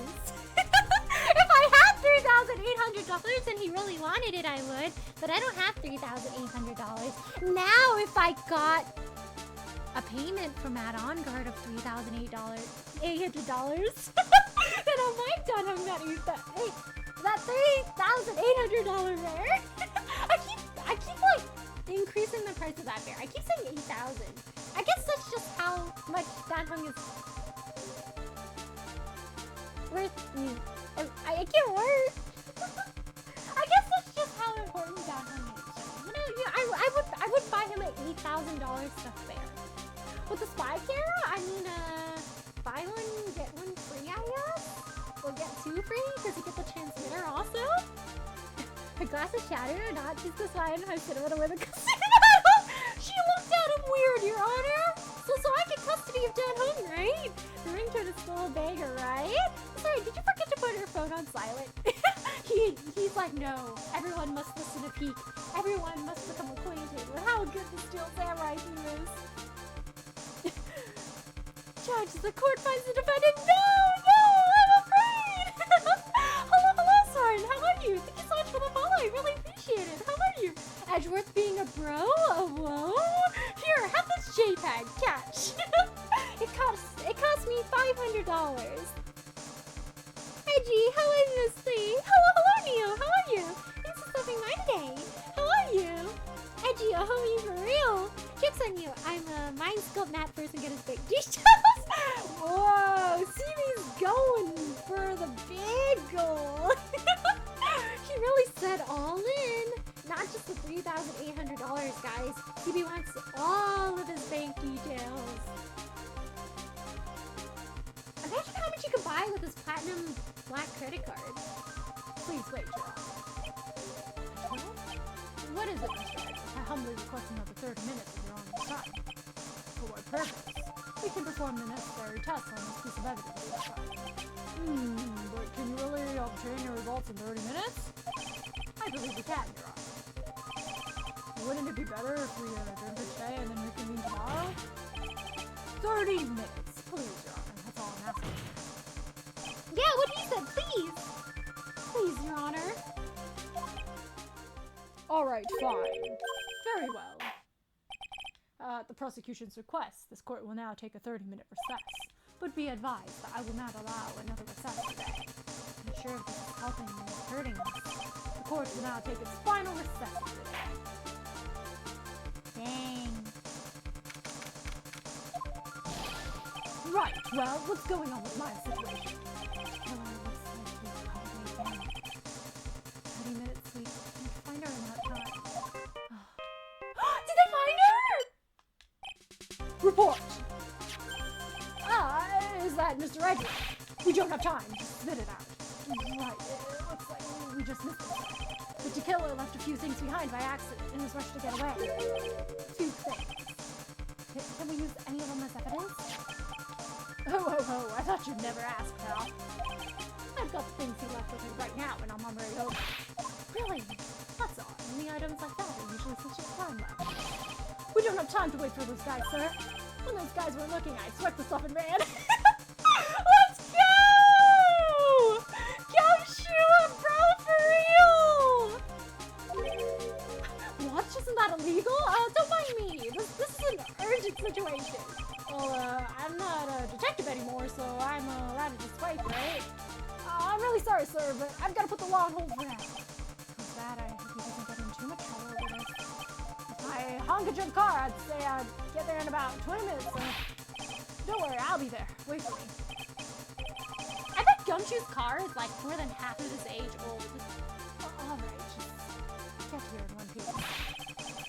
He's like, your car can't speed, right? Go as fast as you can without it being too dangerous. I'm on a mission and no one can stop me now, sir. No one. I'm pulling out all the stops and running every red light. Oh, Gumshoe's gonna go to traffic court after this. He's left behind by the murder, huh? Maybe there's something among them that will be decisive enough to end this. Oh!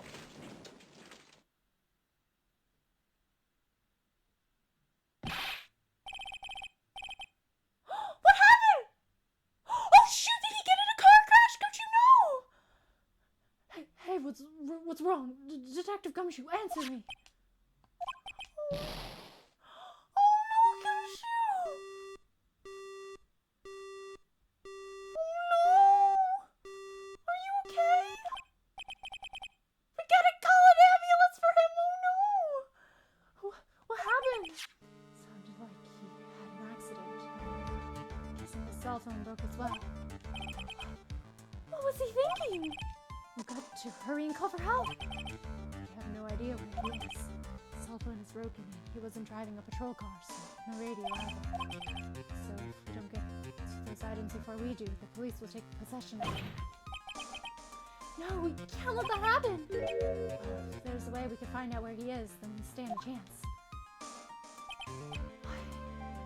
Why did Gumshoe have to get into an accident now? Is there any way to find out where exactly he is at this moment? Can we trace his last available signal? That's right, there is a way. But how? I'm sure we can find out where Detective Gumshoe is through this. Through this? I don't know, do we have anything?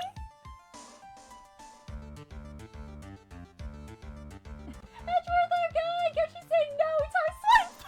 He's like, this may be illegal, but don't worry, bro. I got all of them in my pocket. We're gonna try this in prison, right? He's like, I should get the sun pay off that big mafia. we can divide and conquer. You're just the kind of guy to yell out, Leroy Jenkins! He really is! He'd run around to try to get evidence and be like, Parker! You crashed, no! Secure traffic!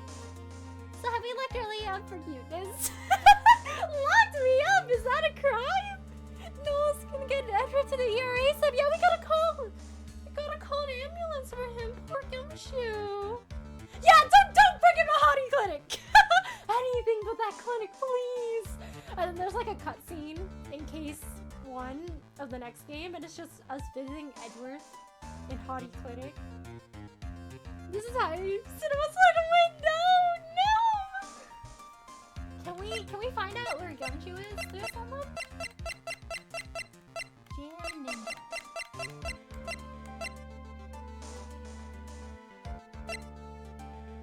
We have this, but that shows where the killer is and not where Gumshoe is. Oh guys, I know, It's my attorney's badge. Because with the attorney's badge, I can summon an ambulance to locate Gumshoe, and we'll be able to send him to the hospital and get the evidence.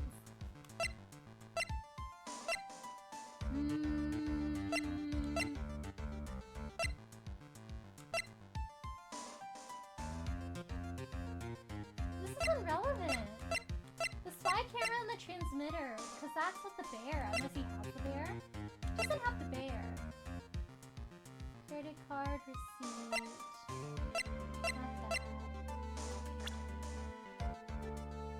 Can we?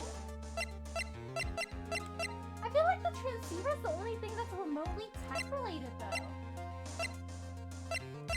I mean, I was thinking more in terms of like follow out all the routes out from where the circus is located, because Gumshoe's gotta have taken one of those when he was leaving. Imagine a box and think outside of it. This one's difficult. Oh man, it's like mentioned once in hand waved. Ooh,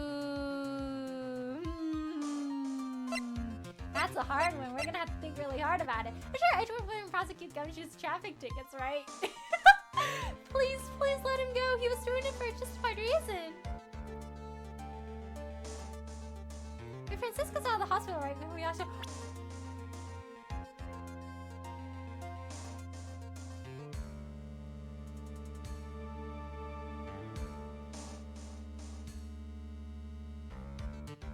You guys are cooking. You guys are cooking. She does have that tracker on him, doesn't she? I thought she would have been nice enough to remove it, but I guess it's still on him. Take that!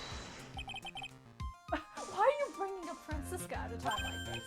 Oh, I see. I'm gonna get in contact with her. The chances are slim that she's all we have. This is crazy! Francisco, would she even want to help us? Edward, what is it? I don't have any right to judge anyone ever again. I know my client is guilty, but what I'm doing now, I'm pitting the guilt onto someone totally innocent, and I'm using the evidence to do so. Might be my turn to say, defense attorney Phoenix Wright chooses death. Right, it doesn't suit someone like you to cry useless tears. Whether you did your job well or not, that could only be seen after the verdict has been decided. Verdict. Prosecutor Edgeworth here. Yes, Bailiff. There's a phone call for you, sir. They said it was extremely urgent. They're probably finished with the handwriting analysis. I have to go take this call. In the meantime, think hard about what it is you must do. I can't believe the solution was asking Francisco. So you still have your tracker on that guy, right? It's like, oh yeah, I do. What about it? So, we might need to call an ambulance for Gumshoe? He's dead, so we have Pearl Channel. No, Halo, no! For a split second, not gonna lie, I thought about Mia being channeled, but I was like, no, it's fine, you know, like, he's not dead just yet. She has the tracker, yeah! Here we also agree that Francisco's hot asking for her friend. She is very pretty. Hitting on something to be continued. Oh man, we gotta find out next time. Funny enough, I think they only need to open the news channel to find out where he is. Honestly, don't a lot of like radios talk about traffic accidents? Like on highways and stuff? So maybe if we tuned in to the local Japanifornia traffic radio thing, they'll be like, all right, today on the state highway, Japanifornia 1, it seems there's this old brown truck that got into a collision. It ran into a street sign. It looks like everything's all covered. Some nice Samaritan called the ambulance for the guy involved in the accident. It's like, oh my gosh, Edgeworth. I think we know where Gumshoe is. Gumshoe's on Japanifornia Highway 1. We should have wishful snacky with that thing. I wonder if anyone is exempt from her whip. That's a bad thing? Oh. I think after this point we get the wacky moment like Polly the Parrot. Ooh, who are we gonna ask about? We can befriend her and then she'll not hurt us very much. Yeah, maybe instead of getting whipped 10 times, it'll be like 2 times. Court will now reconvene. I assume both sides are ready. I don't know, Your Honor. I don't know if I feel ready. I love how we're both panicking. Like, we're both really going through it. I guess those handwriting results didn't turn out really well. Maybe it was a forgery. Yes, Your Honor. I can understand why the defense is doing this. However, why do you also seem so distraught, Mr. That is, it's nothing, Your Honor. I'm just worried about gumshoe. Oh, Edgeworth. Looks like something unexpected has happened. Now then, Mr. Edgeworth, if you could please tell the court the results of the handwriting analysis on this impact to suicide watch. Yes, Your Honor. Unfortunately, we have discovered that the suicide note is a forgery. No way! We were just pulling at strings when it did turn out to be a forgery. They're both not ready. We're both going through it. She lost our check. She must have fire whip a lot after the circus skirt. Poor Gumshoe probably got the most of it. What do you mean, Mr. Edgeworth? This note was not written by Miss Impax herself. It's a fake. Order. Mr. Edgeworth, would you care to explain what's going on? If this was not written by Miss Impax, then who wrote it? We would need more time to do a more detailed analysis. However, it appears that the handwriting matches that of the victim, Mr. Juan Corridor. Ooh, so he's not entirely innocent either. Mr. Corridor? Oh wow, it looks like Miss Impax never left a suicide note after all. She never wrote anything about Honor. However, Your Honor, even though the suicide note is indeed a fake, Mr. Eingart could not have known that, and so the facts remain unchanged. So it looks like Juan Corridor wasn't entirely innocent either. He was trying to drag his opponent down. Acting under the assumption that it was real, he had plotted to possess it. That does sound very plausible. It's theory that Eingart had no idea that the suicide note was fake. Something seems a little wrong with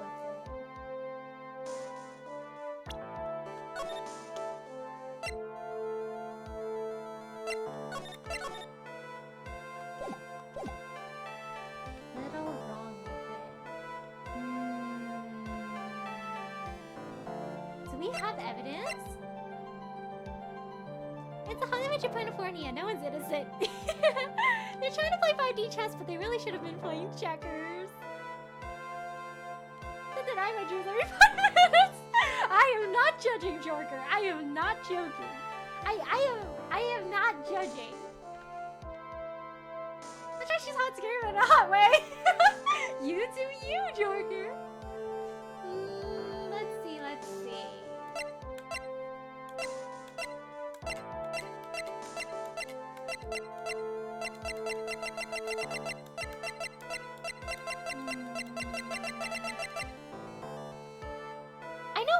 I feel like we should present evidence. It's only for this, I mean we should. Yeah, we should have something. Maybe I'll click present evidence and we'll see what the fallout is. Do we? The defense believes that the theory the prosecution has stated by his testimony of everything the prosecution has claimed up to its point is true, and it's impossible for Mr. Eingart to not have known it was fake. Wait, then it's impossible for Mr. Eingart to not have known it was a fake. Then why'd he take it then?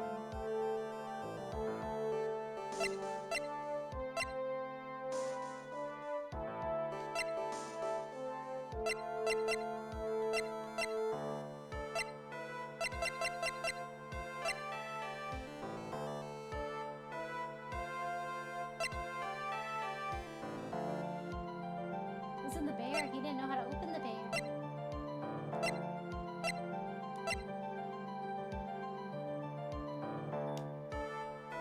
I kind of want to go back and read the other dialogue again. I think I missed a few words here and there.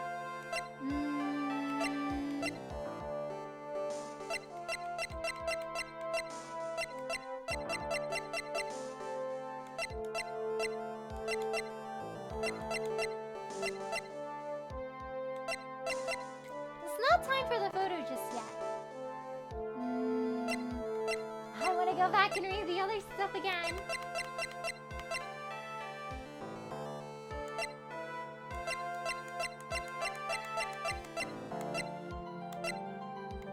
I don't want to use the bear again. I feel like the bear's already been exhausted.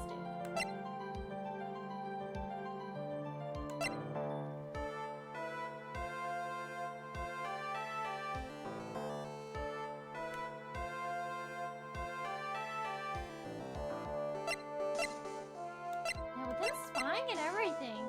He should have known if the guy was trying to forge it. Is this when I present the camera and be like, yeah, he was spying on him?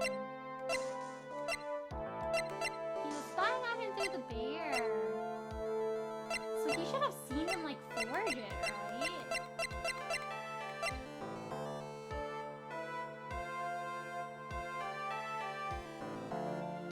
Should I test the dialogue option first before you check evidence and overthink right away? True. Maybe I gotta click the other one first and see all the extra pieces of information we get. We gotta hit the hay and have a little him chat with that unguard.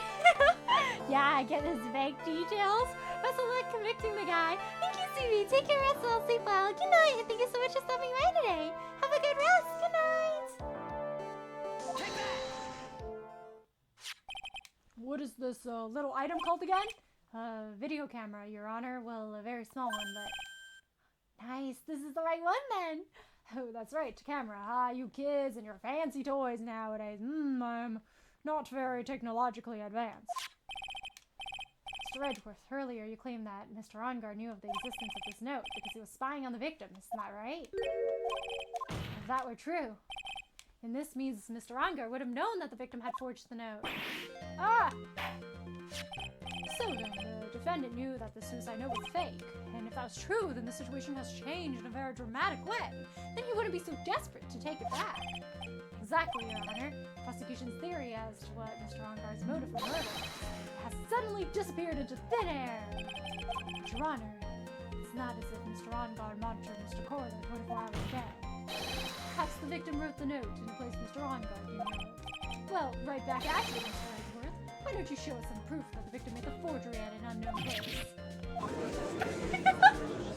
This is like the argument of all arguments. It's like, well, do you have evidence? I don't know, do you?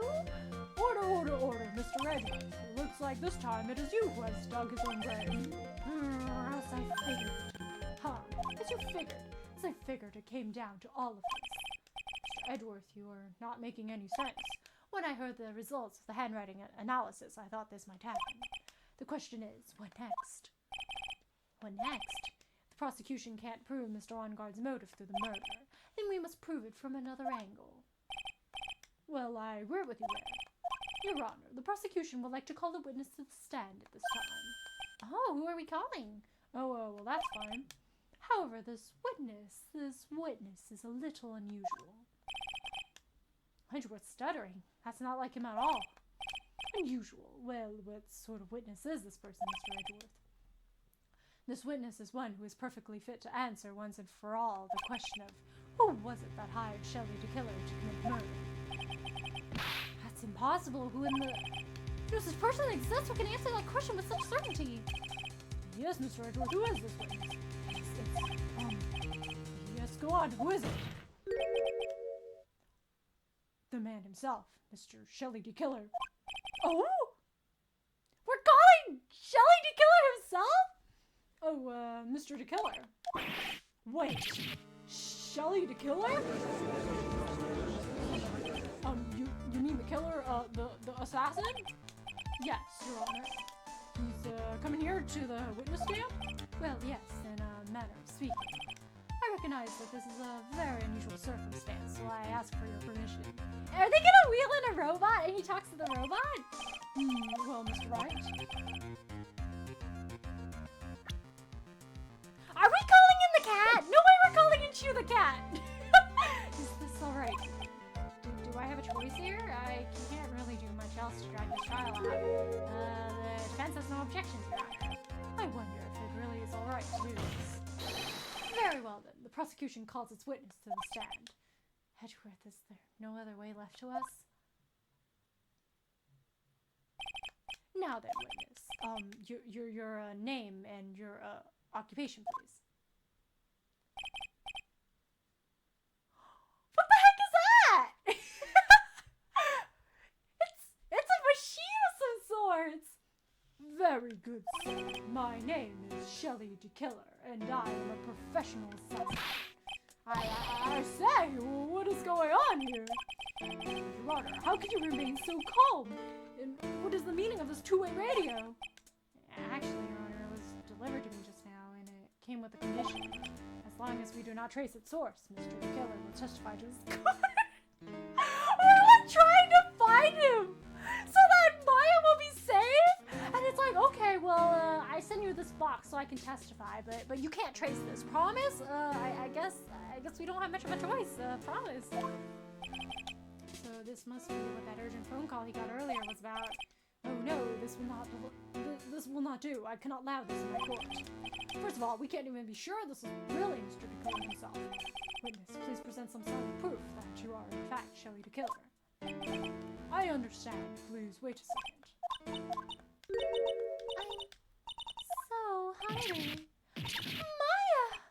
Maya! Voice, Mr. Wright, can you confirm anything for this? The defense has no objection to this person. We are satisfied that this man is indeed Shelley DeKiller. Looks like we have run into yet another unexpected turn of events.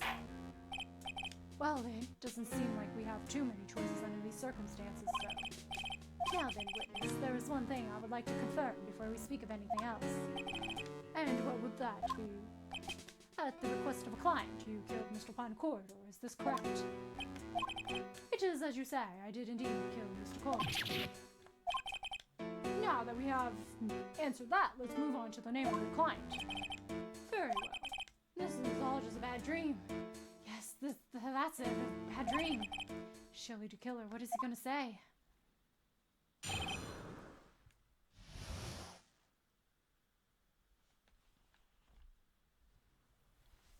As in, let Phoenix speak words first. Yeah, we just gotta let him cap, you know? He'll find his way through. Stalling via improv. It's a very powerful skill to have. Here we go, the wacky moment! The one in every case, who, me? Zero, you're not far up there, and it's just like for the breakdown. There's a breakdown animation for the two-way radio? No way! There's a like short circuit, and then it starts like buzzing out, and then like the antenna falls out and it explodes.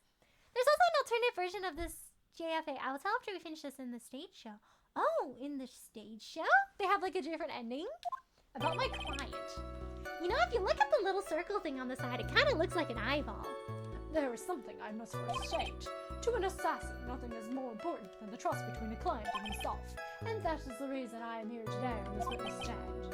It is my wish that you grasp this concept before I give the name of my client. The walkie-talkie has top-tier animations. Ooh. Is it like the best non-human breakdown you guys have seen? Mr. DeKiller seems to be quite a clever man. I'd almost say he seems to be mocking us. While he may appear to be our enemy, Your Honor, Mr. DeKiller is only stating the truth. He is no hypocrite. He has always stood by this one belief. You mean about this trust between his clients and himself thing? It seems to be a level of trust beyond what people like me can comprehend. Well, Mr. Wright, are you ready to cross-examine the witness? Yes, Your Honor. There's no way to know what's coming next, so stay cool and collected, Phoenix.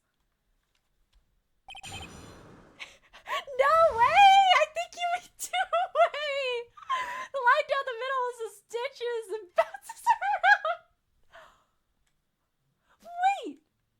Oh my gosh, they match! They do match their stitches! That's kind of cute in a way. Oh my gosh. Oh, that's kind of cute! It does bounce around! It has little lights! We can hear everything you have to say later. Can you please just tell us your clients?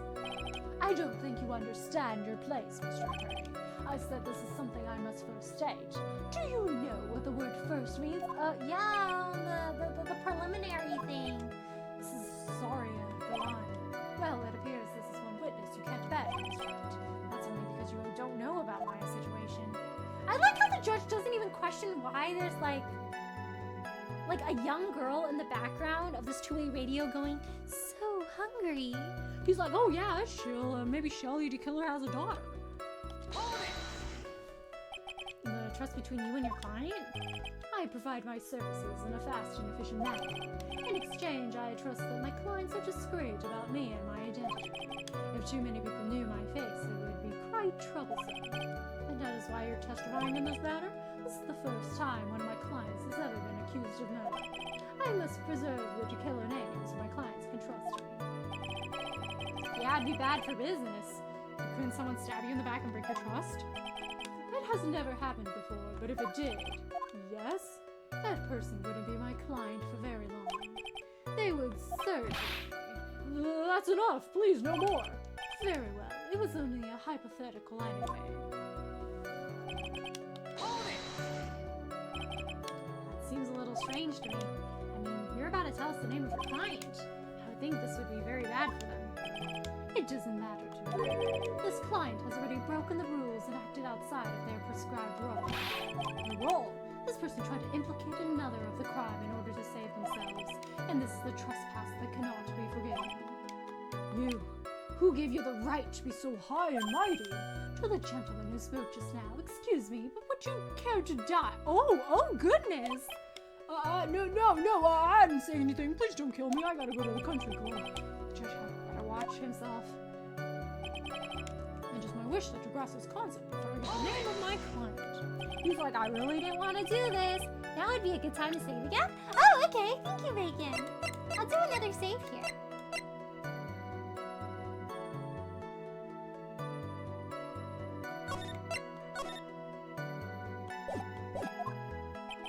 I'm afraid I cannot do that. I still have a few things to say before I do. Ugh, that egomaniacal. It's not good for your health to be so aggravated. You won't live very long if you let everyone bother you. Somehow, coming from an assassin makes it less than comforting. I don't really care about all this extra fluff. Just tell us the name already. Patience, try to calm down a little. It's important to try and understand his mindset. He seems very steadfast and close, so you're going to have to work to get him to talk. I'm not his therapist, you know. She's like, you gotta gradually let him open up to you. Hold it!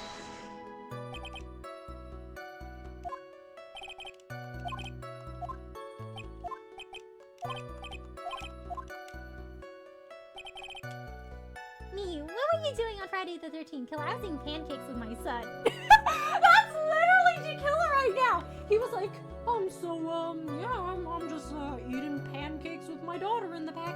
I'm so hungry. You see, that means I gotta go. You know, I just finished cooking the pancakes, but I gotta serve them out, you know, for her. She's waiting outside in the living room. Trust between you and your client. Oh, maybe. Yeah, there we go. The broke the rules. We gotta have him elaborate on this point. A person who frames another is the worst kind of human. And that's why you feel you could betray this person? I have no trust relation with a client who cannot understand their assigned role. Just my luck, an assassin with a conscience. Who would have figured? Now then, everyone, do you think you can understand my logic? This case just keeps getting better and better. If you can't, then I'm afraid we can't proceed. Everyone understands your point, I think, really. In that case, I believe I am prepared to disclose the information you seek. You have made it crystal clear that you value trust over all else. I believe we are ready. Excellent. Hold it! Now I can't bring myself to ask the client's name. If you can't ask it, Mr. Wright, then I will. Witness. What is the name of your client who requests the murder of Mr. Juan Corridor? That person's name is...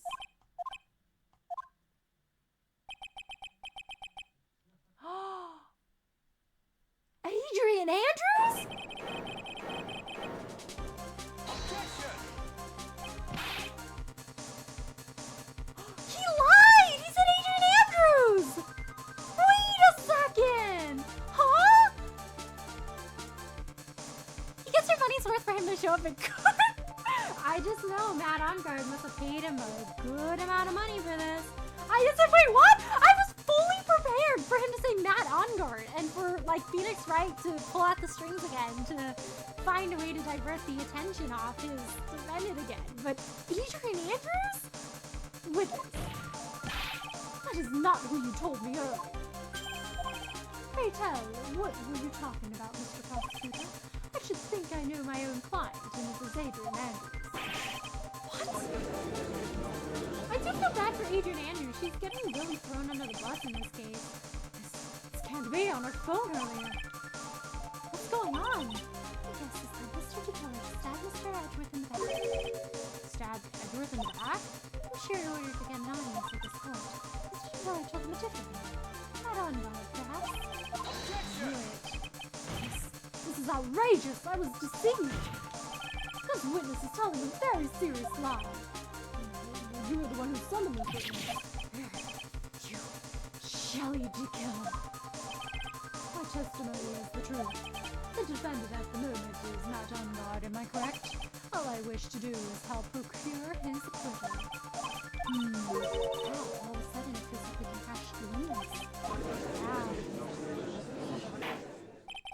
Prosecution has failed to provide a motive and has instead provided the suicide note, which is a forgery created by the victim. Furthermore, there is the possibility the defendant himself knew it was a fake. But most definitive of all, we have heard from the assassin himself the name of his client. Mr. DeKiller's client who requested the murder was not the defendant at all. No. With all this evidence, it is obvious to me that this means that Mr. Matt is innocent. No, he's not innocent! He's not! He's not! We just don't know if he's guilty yet! I seem to have caused you all a bit of confusion. Please continue your discussion and call me when you have reached a verdict. Bailiff, please bring Miss Adrian Andrews in immediately. What now? With the way this is going, Ongard will be found innocent. This may be our last chance to save Maya. Yeah, but Hedgeworth was right. DeKiller's lying. Ongard is my client. I know he's guilty. Can I live with myself if I win this? Who would have believed that the prosecution's own witness would absolve the defendant? Your Honor, the prosecution requests permission to further question the witness. Shelley DeKiller is certainly lying under oath. It wasn't me. Listen, everyone, please. The testimony just now was all just one big lie. Miss Andrews. This suddenly may have been a fake. But the man, he's the reason Celeste died. Monstad did this all because of the pulled into Matt's twisted world. Testimony just now. You have to believe me. It's a horrible, horrible lie. But Mr. DeKiller himself has testified. He has named you as his client. No, that's not true. Also, there is quite a bit of evidence that points to you. The knife in the button donning the nickel samurai costume. But that's... You even have a motive. We know that Miss Celeste's impact was a large part of yours. You wanted to follow her, and you wanted revenge against the two who hurt her. I would say you have plenty of reasons to want the Pope dead. No, Mr. Wright. You know the truth. Tell them. Tell them the real story. They're the real killers. Tell them. Please, help me. Yes, I know the truth.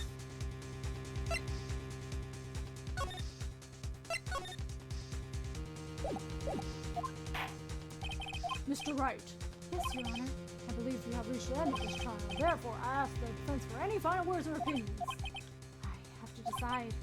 Do I take the not guilty verdict and save Maya? Or do I throw this chance away and wait for Gumshoe's new evidence? What am I supposed to do? No, we can't. It would be wrong to get someone innocent in jail. Phoenix, I can't do it, Mia. I can't accept the not guilty. you are a lawyer. I know, but Matt Ongard is a killer, a murderer. I can't let him get away with this. I can't let someone else take the fall. Let Miss Andrews get convicted, then I am no better than Ongard. Then even though I don't want to admit it, I have to face the fact. That it is because of Edgeworth that I now know the real truth. That he could have gotten Ongard convicted so many times over. And he never took a single one of these chances. I take this verdict right now. I do betray his trust. His trust. I never thought about it until now. I trust him? Yes, you do. Mr. Wright, your opinion, please. The defense requests that we be allowed to further question Mr. DeKiller. Am I hearing you correctly, Mr. Wright? That witness has cleared your client through his testimony. Your job here is done. I'm not done yet. To see through witnesses' lies and find the truth. That is my job, Your Honor. There's still more evidence to look at. I'm sure that once those pieces arrive here in this very courtroom, a miracle will occur. Very well, the trial will continue. Mr. Mr. Edward, please re-establish connection with Mr. Killer. Point away, Your Honor. Get the murderer back on the line! Your job isn't over yet, sir. Just hang up the radio call. He was like, my job here is done, but you didn't do anything. Whoosh. There's like 4 people in this main case, and every single one is lying so horribly. Yeah, like, what happened to swearing to tell the truth and only but the truth? I don't think anyone takes this rule seriously here. She got waffle combo, no! Has a verdict been reached? Before that, we would like to talk with you a little more. About what? All you needed from me was the name of my client. What else could you need me for? Well, actually, we would like to hear everything you know about this case. That is how things are usually done. What is he talking about? Usually done? What shall we have him testify about now? Mr. Keller, if you don't mind, please testify about your client in more detail. You legal people and your procedures. Is it any wonder no one likes to go to court? He's like, I gotta get back to my pancakes, man. Let me be. What else? Literally everything. You killed a guy. He's like, yeah, I told my client. What else do you want from me? Like how you killed the guy? Why you killed the guy? How much you were paid?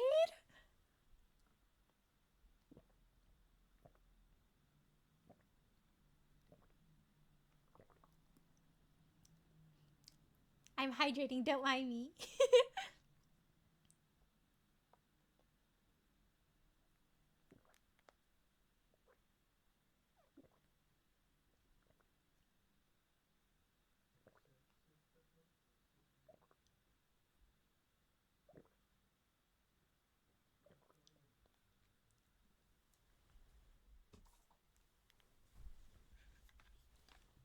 Killer, let me get back to my games, man. You're destroying my vibe here. I'm in the middle of a League of Legends match, guys. You're disrupting my vibe.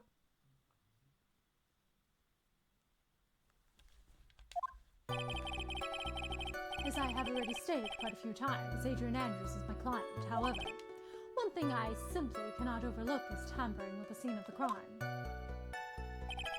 My client did it to frame another for the crime.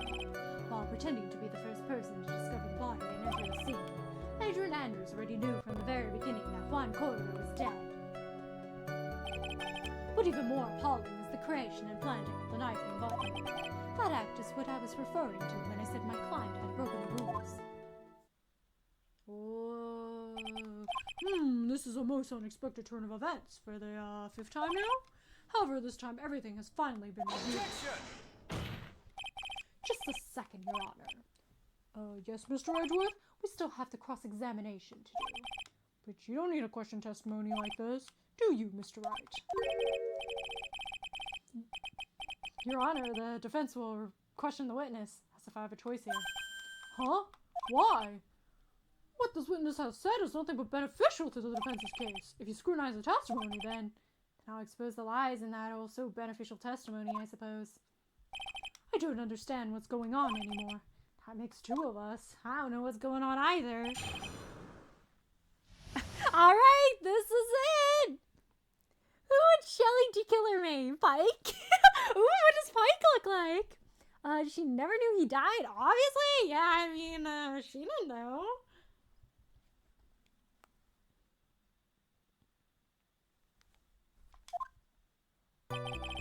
As I have already stated quite a few times, Adrian Andrews is my client. However, one thing I simply cannot overlook is tampering with the scene of the crime. My client did that to frame another for the crime. While pretending to... Oh, I'm just reading. Let's do some pressing here. Hold it! You sure she was your client, bro? What is it, Mr. Wright? If I press him the wrong way, it might raise suspicions on his end, but I have to do more to waste more time. Witness, about requesting a hit. So, how does the whole process go? You know, a little curious. Yes? How much is your fee? how much is your fee? How do I find your contact information online? I see you are also quite a dark-hearted man, Mr. Attorney. No, I didn't mean it like that. I'm just curious. Not that I want to employ your services whatsoever. Huh? If you would like to talk business, we could do so after this trial. No, I'm not thinking of hiring Mr. Wright, yes. You want to kill me? You want me dead, don't you? What? Why would you? Guilty, Mr. Phoenix Wright. You were hereby declared guilty. Witness, let's continue. Why did you disclose the name of your client? They are your client, are they not? No, sir, I'm innocent. I promise, no. Whoa there, Phoenix. Discussing business matters in court? In a place of law? I guess a fisher dude that was left his eye to security fish and became an assassin with the list of people he needs to kill. Dang, maybe he would mean that guy. I'm the killer. I'll be in contact. The target decisive. No, I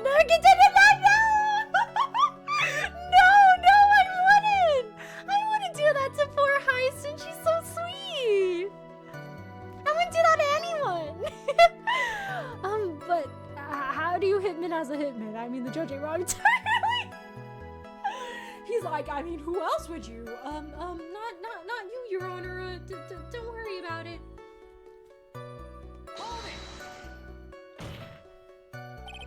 I would think that most people wouldn't be able to overlook a person hiring another to kill. If I had a problem with such a thing, I wouldn't be very effective at my job. Yeah, well, change in occupation might be good for you. However, I will say this, even though I am the one that does the deed, the clients are always the real guilty party.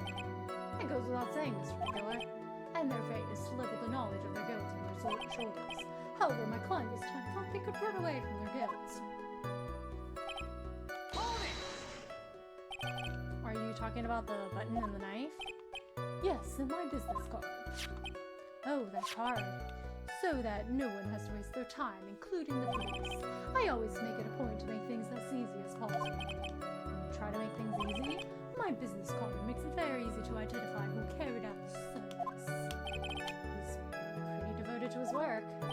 But to disregard everything, to go and stab the deceased with a knife, and even hide my card from sight, that is something I cannot overlook. It's really hard to tell if he's being truthful or not without him being there. Yeah, we can't see him panic or break down! So, you're saying most clients wouldn't do such a thing? That is correct. Usually, most people try to create an alibi for themselves. If you should use my services, Mr. Attorney, I would suggest you plan for your alibi too. Whoa, I'm not planning on using your services! No, I already told you, I have no intention of using your services, ever! Just keep looking at me like I'm the one on trial here. He's like, I got my eyes on you, Phoenix Wright. You better not kill me when I'm at the country club. From the very beginning? That is correct. From before my client visited the room, all my clients know precisely what the situation is at all times. And if that's really true, that's odd.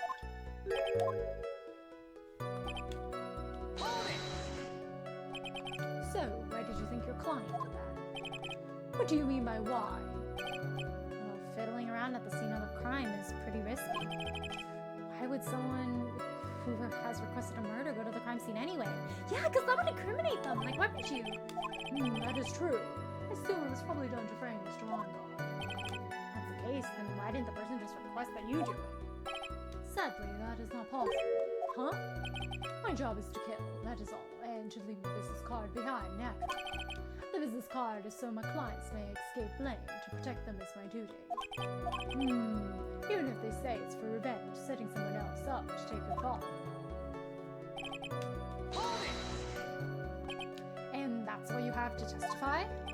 Yes, and I pray that I will never be called to the stand again. Again, as in you plan to continue? I must, as I have yet to find a person to take my place and become the fourth successor. Actually, how would you like a new life, Mr. Attorney? No, I think I'm good. Thank you, though. Excuse me? No, I'm fine, really. Are you really now? I don't think Mr. Roji likes us very much anymore. I wonder what kind of man the judge thinks I am now. What are you going to do, Phoenix? All I can do is expose lies. That's true. Have you realized this will be very bad for our client, Judge? I'm so confused. The one thing I know for sure is I can't let this trial end yet. You think if I press it more, he'll let a few more things loose? How could you know she did not know about any of the cameras? That's true. I mean, they would have to have been in contact, right? When even the judge suggested you line to work, he's like, wow, you kind of suck at this luring, bro. Maybe you should, maybe that guy's onto something.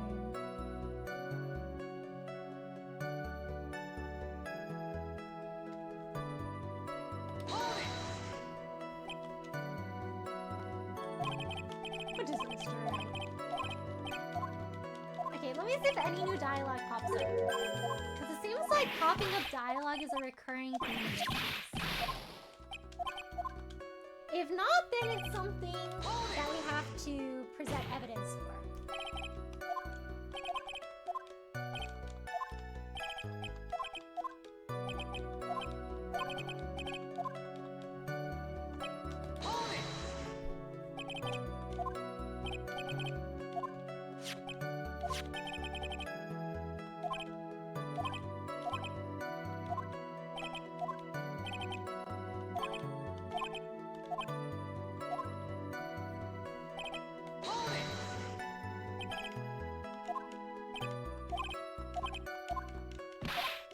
Yeah, it doesn't look like there's any new dialogue. I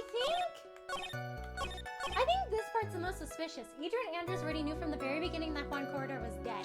This one kind of stands out to me. This is like the most kind of like opinionated statement. From the very beginning. From before my client visited the room, all my clients know precisely what the situation is at times. That's odd. Yeah, how do you know? How are you communicating with them? I think that's the only question that remains unanswered here. Because we do know that she tried to frame On Guard, and he does leave the business card there. But then she would have, according to his train of logic, she would have known that the deed was done if she wanted to go in and frame On Guard, right? So there was some point of communication between the two. In order for her to go in and pick up the card and go, yeah, no new dialogue, so I think that's probably the most,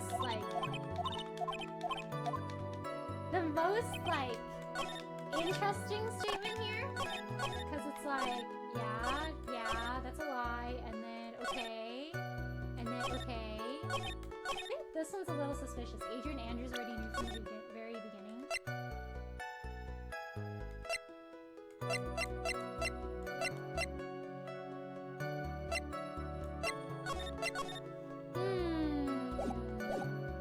Hello, Kyo. How are you? Thanks for stopping by today. How are you? This statement garnered a reaction from Edward, so yeah. So if 2, 3, 4, 5, yes. So if it has a reaction from Edgeworth, he must also suspect something. So I think this one is important. Yeah, there's something strange about this one statement. Let's figure out what's strange about this one. Did you check all of it yet? Yeah, we checked all of it. I think this is the most suspicious statement. I'm doing good playing Crystal Valiant now. Ooh, nice! How's Crystal Valiant going for you?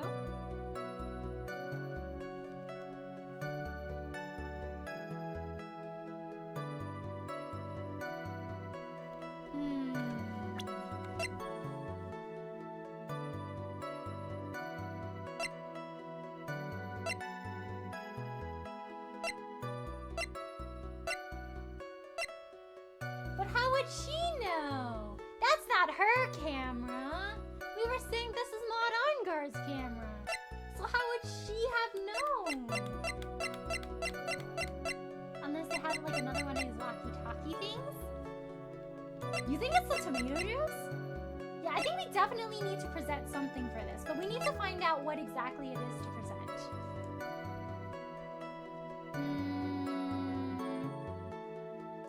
So the wine glass tells us that we know that Adrian Andrews was in that room. So she knew that he was dead. But what summoned her to go into the room? That's the thing. Like, this statement implies that maybe there's another form of communication. we do know that she knew when she went into the room at that exact moment that she saw that he was dead. But if we follow the train of logic on how Phoenix Wright's trying to redefine the facts of the case, if it isn't that Adrian Andrews poured herself a glass of tomato juice because she freaked out, then it could be that originally the killer brought the drink in as the bellboy, and that's why he left empty-handed.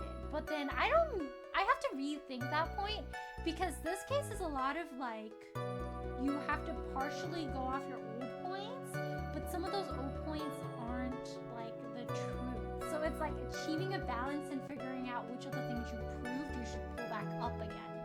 Because you could prove that he dropped off the wine glass when he initially went in, but then did they connect already? Did they connect that like bellboy? Let's see. My brain's not working today. let me think a little bit harder.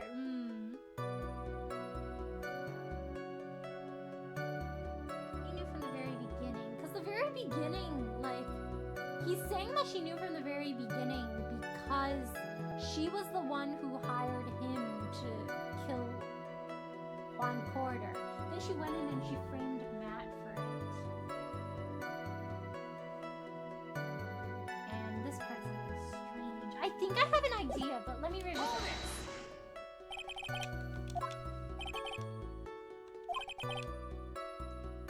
From before the client visited the room, though. So that would be before she left the glass, wouldn't it?